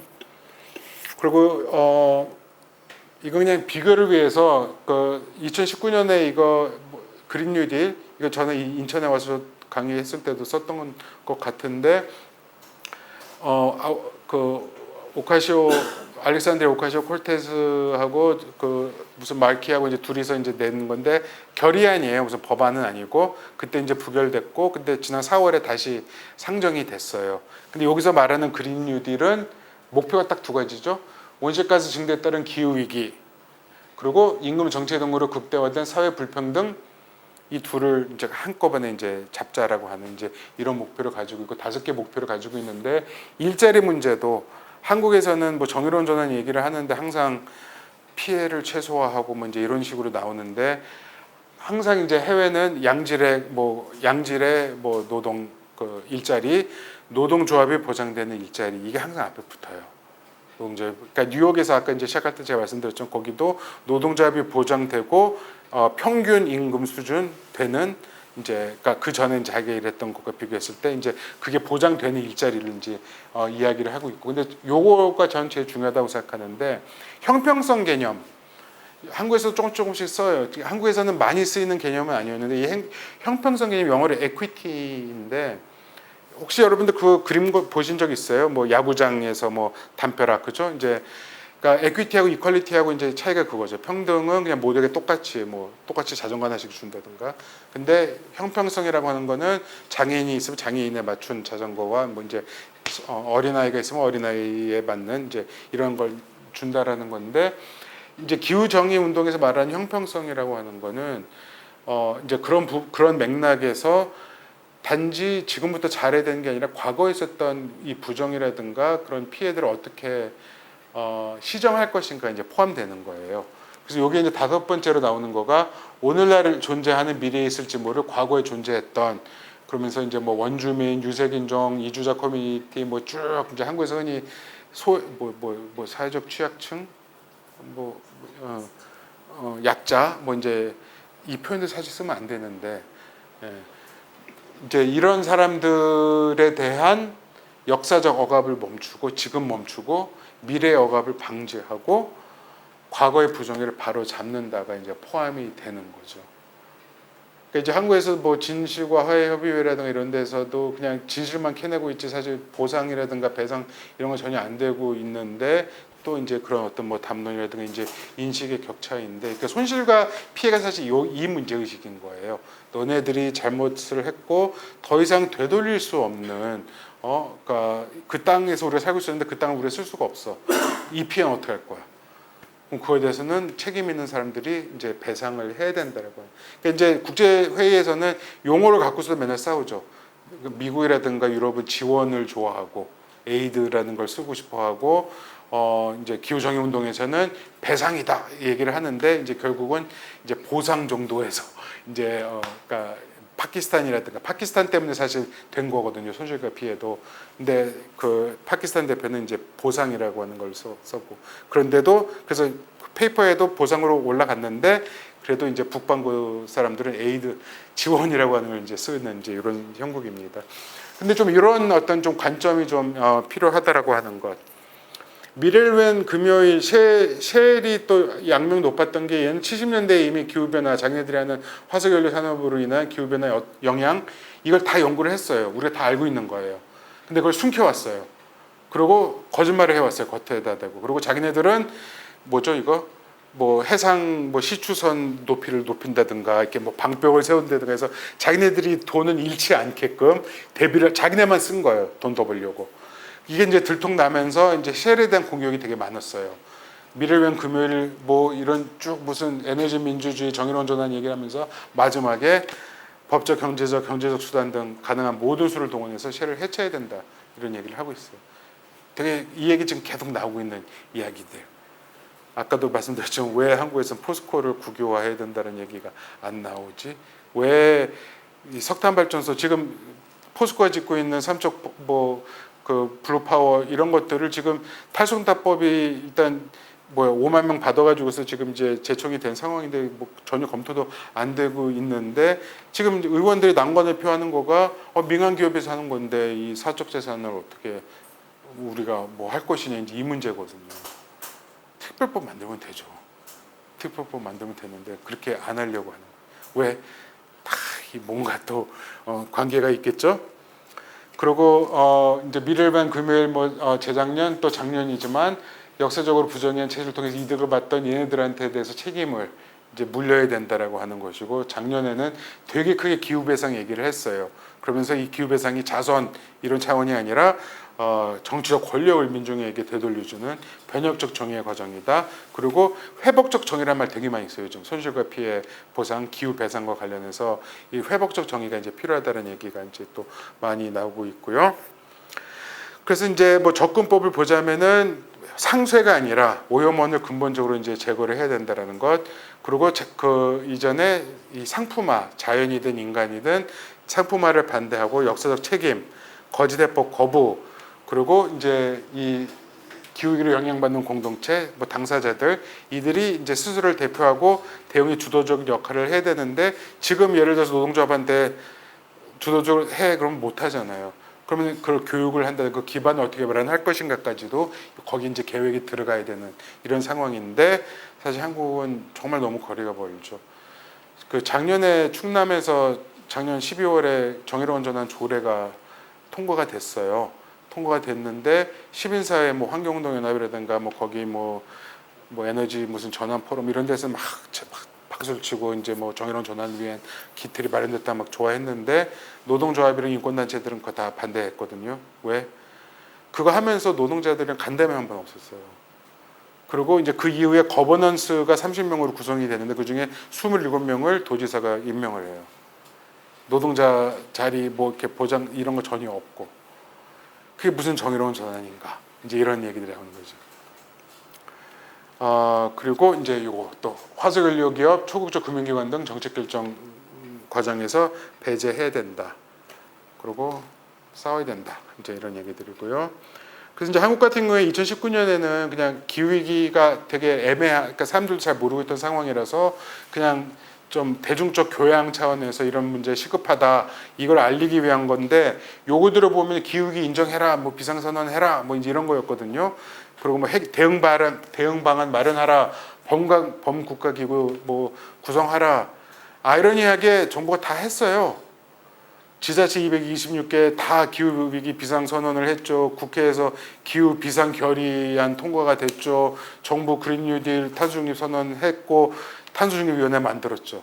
이 정도면은 기후운동이 승리를 한 건데 그게 아니었던 거죠. 왠지 요거는 다 받아들여졌는데 이제 되게 이상한 방식으로 됐고, 그러니까 이 뭔가 전략을 잘못 세운 이제 그런 측면들이 있었던 거고, 그래서 이제 탄중이 해체 공대회가 나와가지고서 이제 기자회견을 할 때 이제 장애인하고 석탄 비정규 노동자가 나와가지고서 발언을 이제 하면서 했고 탄중이 앞에서 이제 요거 이제 기후 위기 최전선 당사자에 의한 기후 위기 대응책을 마련하자. 그리고 기후변화 말고 체제 변화 이제 이런 얘기들이 이제 막 퍼지기 시작한 거예요. 근데 돌 엄청 많이 맞았어요. 왜냐면 거버넌스 탄중의 시민사회 대표들도 들어가는데 왜 탄중이를 공격하냐 뭐 이런 거였거든요. 정부 공격하는 것도 싫어하고 그러니까 산업계를 공격해라 이제 이런 얘기였는데 이것도 이제 지나고 나서 보니까 아 이게 안 되는 거였구나 해가지고 그리고 이제 사람들이 또 실제로 나오기도 했었고 그러니까 되게 충격파였는 되게 중요한 저는 결절점이었다고 생각을 해요. 그래서 이제 작년 9.24 기후정의 행진 요구는 많이 달라졌죠. 생명 파괴 체제 종식, 화석연료 생명 파괴 종식, 모든 불평등 끝나야 된다. 그리고 당사자. 그리고 올해 이제 9월 23일 날 또 이제 서울에서 열릴 건데 여기에는 공공적 재생에너지 확대 이게 들어가요. 이제 핵발전 뭐 반대하고 이제 이런 것까지 들어가면서 왜냐면 지금 너무 민간에 의해서 또 해외 자본에 의해서 이게 잠식되고 있기 때문에 이제 그런 부분들이 그러니까 계속 이제 뭔가 이제 진화하고 있는 이제 이런 걸 볼 수 있습니다. 관심도 더 커지고 있고 이제 사회세 기후정의 파업 같은 경우도 이제 공공성 강화, 정의로운 전환 추진 그리고 이제 뭐 새만금이라든가 이제 가덕도 그 신공항이라든가 이제 뭐 설악산 오색 케이블카 이런 자연 생태 파괴적인 개발 사업들을 막는데 그냥 그 얘기만 한 게 아니라 이게 다 결국 이제 자본을 이윤을 위한 거다라고 하는 걸 이제 집어 넣었었던 것이었고요. 다 이제 정의로운 전환 이제 다 끝나갑니다. 정의로운 전환이 한국에서 일자리 문제로 인식이 되고 있잖아요. 그래서 고용의 문제로 한정이 돼 있고 아까도 말씀드렸지만 뭔가 피해를 최소화하는 그리고 뭔가 이렇게 이 재훈련, 재교육 이런 얘기가 되는데 지금 석탄 비중계 노동자들 같은 경우에 저 에너지 노동 사회 네트워크에서 같이 이제 뭐 회의도 하고 며칠 전에도 그것 때문에 경주도 갔다 오고 뭐 그랬었는데 지금 나오고 있는 재교육 프로그램이 뭐냐면은 뭔가 따로 시간을 빼주고 이런 게 아니거든요. 너네가 알아서 이제 그러니까 뭐 지자체에서 이제 재교육하는 이제 이걸 프로그램을 열고 너네 가서 이제 등록을 해서 하는데 이걸 일해야 되는데 그 언제 어떻게 가요? 그러니까 그거는 이제 아무런 이제 실효성이 없는 거고 자기가 사표를 내기 전에는 이게 불가능한 거고 근데 재교육 재훈련도 무엇을 위한 것인지도 되게 이제 애매하고 또 하나 결정적으로는 이제 녹색 일자리 얘기를 많이 하는데 이 녹색 일자리라고 하는 거에 대한 상상력을 좀 키울 필요가 있는데 재생에너지에서 이게 흡수가 안 되거든요. 제가 지지난 한 3주 전쯤에 제주도 이제 무슨 팀이 있어서 공공적 재생에너지 확대 프로젝트로 이제 거기 가서 무슨 거기 뭐 한국 최초의 이제 뭐 해상 풍력 단지 도청 뭐 환경운동연합도 이제 만나보고 그리고 뭐죠 거기 뭐 전력 거래소 뭐 이런 데 다니면서 이제 뭐 회의도 하고 뭐 강의도 듣고 이제 이랬었는데 그냥 너무 황당한 이제 현실이 뭐냐면은 제주도에도 지금 이제 이 화력발전 단지가 3개가 있고 큰 게 거기 2,000명 넘는 노동자들이 있어요. 직고용 뭐 간접고용 이제 합쳐서. 근데 지금 해상풍력도 지금 엄청나게 또 많이 확대를 또 하고 있거든요. 거기도 이제 뭐 에퀴노를 막 들어서 뭐 하고 있고. 근데 그 확대될 단지에서 지금 인력 그 계획이 어떻게 나와 있냐면은 그러니까 그 거기에 이제 화석 연료 예를 들어서 정확한 수준 기억이 안 나는데 예를 들어서 100메가와트를 생산한다 그 화석 연료가 근데 그 재생에너지 만들려고 하는 것도 그 급이에요. 같은 급인데 2,000명이 넘게 지금 고용이 돼 있는데 그 재생에너지 해상풍력에서는 87명을 예상하고 있어요. 87명을. 그게 흡수가 안 되는 거거든요. 전환이 안 되는 거거든요. 근데 지금까지 이제 한국에서 녹색 일자리 얘기 나왔을 때, 그러니까 2019년, 20년부터 이제 녹색 일자리 막 이러고 환경부에서 그걸 통계를 만드는데 어떤 게 제일 많냐면은 뭐 청년들 이렇게 지붕에 쿨 루핑이라고 해가지고서 그거를 뭐 3달 동안 뭐 하는 거 30몇 명 뭐 이제 이런 거예요. 제일 많이 고용이 늘었던 게 무엇일까요? 녹색 일자리에서 이건 한국 일자리 전체에도 마찬가지죠. 오늘 아침 신문 보니까 한국의 지금 고용률이 제일 높아졌어요. 최근 들어서 가장 높은 상태인데 청년 고용률은 떨어지거든요. 노년층, 고령이에요. 이 서울역 같은 데 가보면 막 할아버지들 이렇게 막 일로 가지 말고 절로 가서 이제 뭐 이런 자리들. 그러니까 비정규 단기 일자리들, 불안정 이 일자리들 때문에 이게 고용이 느는 거지. 근데 이걸로 청년들이라든가 지금 그 석탄 발전소라든가 뭐 자동차 엔진 뭐 부품 노동자들 이게 수용이 안 되거든요. 그럼 이걸 이제 확 우리가 늘려야 되는 거고.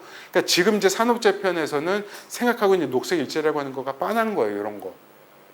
근데 제대로 된 산업 전환이라고 한다면은 우리가 생각해야 될 거는 어떻게 에너지를 소비를 줄이는 방식으로 갈 것인가와 더불어서 아까 말씀드렸지만 재활용이 안 된다? 그럼 그걸 민간에 맡기니까 그렇지. 이거 공공적인 건데 그럼 그거를 공공에서 가져와 가지고서 그런 거를 공공 일자리를 만들고 요즘 뭐 중대재해기업처벌법 때문에 제도 시행도 안 되고 50인 미만도 안 되고 있지만 노동 근로감독관 너무 적거든요. 환경감독관도 없고. 그러니까 사실 이런 걸로 우리가 좀 이게 확대를 좀 쫙 해야 되는데 기후교육관 그리고 지금 학교에서 지금 환경교육 되는 데가 지금 교사가 30명이 안 돼요. 30명이 안 된단 말이에요. 그럼 그 교사들. 그러니까 사실 우리가 조금만 넓혀 보면은 공공적인 일자리를 만들 수 있는 게 되게 많고 정말 필수적인 거 되게 많은데 그리고 돌봄 같은 경우도 지금 최저 무슨 요양보호사서부터 지금 서울 같은 경우에 사회서비스원 또 뭐 없애고 있죠. 사실 이제 그런 자리에서 일자리들이 많이 늘어나야 되는데 이제 그런 거는 여기서는 다 빠져 있는 거죠. 사실 이런 부분들까지 우리가 이제 녹색 일자리로 생각을 해가지고서 그러니까 녹색이라고 하는 게 단지 에너지만의 문제가 아니라 우리 이제 삶의 문제, 공존하는 이제 삶의 문제인데 그랬을 때는 이제 이런 부분들까지 다 우리가 좀 고려할 필요가 있다. 그리고 이제 산업전환에서 되게 중요한 거가 이 지구적 한계 안에서 이게 50년 전에 나온 겁니다. 지구의 그 로마 클럽이라고 하는 1972년 다 아시죠? 다 고개를 끄덕이고 계셔가지고서 그리고 이제 얼마 전에 나온 이제 돈의 경제 해가지고서 이제 뭐 우리가 내려가지 말아야 될 아래쪽 한계, 사회적 한계, 그리고 넘어서지 말아야 될 지구적 한계에서 이 안에서 뭔가 대안을 만들어야 된다라고 하는 산업전환에서 지금 요거가 적용이 되고 있는 사례는 국가 차원에서는 아직 없어요. 전 세계적으로. 한국은 물론 아니고. 근데 이제 암스테르담이 이제 이걸 하고 있고 많은 도시들이 이제 관심을 보이고 있어요. 그러니까 산업전환에서 정말 이게 필요한 건데, 그리고 이제 세계 과학자들도 경고를 이제 했죠. 근데 여기서도 뭐냐면은 경제 성장으로 인한, 그러니까 생명 시스템의 장기적 지속 가능성을 위해서는 경제 성장으로 인한 자원의 과도한 채굴, 생태계 과잉 착취를 줄여야 되고, 생물 생태계에 대한 우리의 의존을 명확하게 해야 되고, 경제 정책도 이런 원칙에 따라 수립되어야 하는데, 우리의 목표는 GDP 성장과 부의 추구에서 생태계 보존과 인간의 웰빙을 개선하는 것으로 바뀌어야 한다. 이는 인간의 기초적 필요와 불평등 감소를 우선으로 하는 정책을 통해 가능하다. 이게 이제 우리가 필요한 산업 전환, 산업 구조 전환 혹은 이제 체제 전환이 사실 이제 이 방향으로 가야 된다. 기후정의라고 하는 책을 2년 전에 써냈던 한재각 동지에 따르면은 이윤이 아니라 필요에 의해서 생산과 소비가 이루어지는 것. 그리고 뭐 농민서부터 주거권, 노동권, 뭐 성평등, 차별금지, 또 비인간 생명들, 비인간 동물들에 대한 어떤 생존의 권리 이런 부분들을 이제 다 포괄할 수 있는. 그러니까 이제 생태적인 어떤 생태적인 대안인 것이고, 이건 이제 사실 되게 탈성장애 문제와도 연결이 되는 거거든요. 근데 탈성장 그러면은 다 가난하게 살자는 것이냐 이러는데 사실 그건 아니거든요. 다르게 사는 건데. 가장 핵심적인 건 이윤이 아니라 필요에 의해서. 그러니까 계속 필요한 산업들은 있을 거예요. 계속 필요한 산업들이 있는데 일자리는 많이 줄어들 수 있겠죠. 그럼 그거는 우리가 어떻게 될 것인가. 이게 산업전환에서 가장 핵심적인 고민이 돼야 되는 거거든요. 그럼 노동시간을 축소한다든가. 지금의 노동시간이라고 하는 거는 집에서 가사를 책임지고 돌봄을 책임지는 여성의 노동을 뺀 채로 남성들이 밖에 나가서 이제 다 돈을 벌어오는 이제 요거에 전제를 됐기 때문에 이게 장기간 노동 시간이 잡힌 건데 점점 착취가 심해지니까 자본의 이윤이 이 성장이 이게 저하되니까 계속 이제 일자리는 필요하고 값싼 일자리가 필요하니까 이제 이 맞벌이가 이제 많아지고 그러니까 사실 이제 이게 점점 더 필요해지는 거예요. 노동 시간 단축 그걸 어떻게 할 것인지 그리고 노동 시간 이외에 소비를 통해서 뭔가 여가를 즐기는 것이 아니라 뭔가 이 공동체적인 어떤 생활의 그 어떤 새로운 그런 생활 방식을 좀 찾는 것. 그래서 이제 다르게 풍요롭기. 그래서 그 책도 있잖아요. 그 제이슨 히켈이 썼던 그 뭐죠? 적은 것이 풍요단가. 이제 그 책에서도 이제 나오는데 이제 뒷부분에서 그러니까 우리가 이제 발전시켜야 될 산업은 또 있는 것이고 뭐 재생에너지라든지 이런 건 어차피 해야 되는 거거든요. 하지만 또 우리가 축소시켜야 될 거 있고 화석연료 산업이라든가 제가 보기에 금융 상품 같은 것들 많이 그건 없어도 되는 것들이거든요. 그러니까 금융 상품에 대한 보험이 필요하니까 그게 다른 상품이 또 나오고 그냥 이런 식으로 하면서 있지도 않은 것에 대한 있지도 않은 상품을 둘러싸고 거래가 이루어지는 이런 것들을 없애고 진짜 우리 필요에 따른 뭔가를 하자. 지금 돈이 삶을 생명을 지배하는 시스템인데 이거를 이제 돌리자라는 것이고요. 이거를 지금 시도하고 있는 게 이제 파리죠. 뭐 15분 도시 여러분들 다 들어보셨겠지만 사회정의 환경보호 이 두 가지 원칙을 통해서 한다 그러고 여기서 하고 있는 거가 이제 뭐 도심에 차 들어오기 힘들게 만드는 거. 코로나 때 이제 차들이 안 다니니까 그 기회를 타고 그냥 이 자전거 도로 그냥 다 만들어 놓고 사람들이 처음에는 하다가 자전거 타니까 훨씬 더 빠른 거거든요. 편하고. 그러니까 이제 그렇게 가는 거고. 이제 운전자들은 불편하지만 그게 목표예요. 불편하게 하는 거가. 그래서 그리고 이제 또 공영 주차장 그 노상 주차장 확 줄이고 3분의 2 이상을 다 도심에서 이제 없애버리고 그리고 도심에 있는 공공 공간에서 광고 전자 광고판 다 없애버리고 이제 이런 식으로. 근데 처음 이제 저항도 많았는데 지금 상당히 이제 익숙해지고 있어요. 그러니까 새로운 거에는 항상 우리가 뭔가 이제 저항감이 있겠지만 하다 보면 이게 가능하구나. 또 하나 이제 중요한 거가 이제 주거권 관련해 가지고 에어비앤비 파리는 이제 관광의 나라니까 에어비앤비 단위들이 많은데 이것도 사업이잖아요. 한 사람이 여기 저기 해가지고서 그거를 도시에서 다 사가지고서 그걸 공공 이제 주거로 바뀌었는데 이거의 효과는 뭐였냐면은 한국에서는 공공 주거 하면은 지금도 이제 아파트 옆에 이제 끼워놓고도 하지만 가난한 동네에다가 이제 갖다 쳐박잖아요. 그래서 뭐 휴거니 뭐 이런 얘기들도 막 나오고 막 이러는데 되게 부자 동네에도 이제 잘 사는 동네에도 공공 주택이 이제 있는 이런 식으로 이제 바뀌고 있는 거죠. 그러니까 각자 공공주택이라도 이게 뭐라 그래 얼마만큼 자기가 지불할 수 있는가에 따라서 이게 차이가 있는 건데, 그러니까 이런 식으로 돼야지 공공주택에 대한 관점도 더 좋아지는 것이고 그런 거겠죠. 네. 이거는 뭐 또 저는 지도자처럼 생각하는 우리 툰베리 3년 전이지만 지금의 체제가 잘못 돌아갔기 때문에 기후 위기 이런 위기가 온 게 아니라 너무나 디자인됐던 대로 잘 돌아갔기 때문에 지금의 위기가 온 것이다. 그렇기 때문에 지금 체제를 고치려고 해서는 이게 달성될 수 없다. 체제를 바꿔야지 위기 극복도 가능하다. 이제 이런 얘기를 하는 거였습니다. 이 뒷부분에 좀 개인 실천 관련해서 몇 가지 넣었거든요.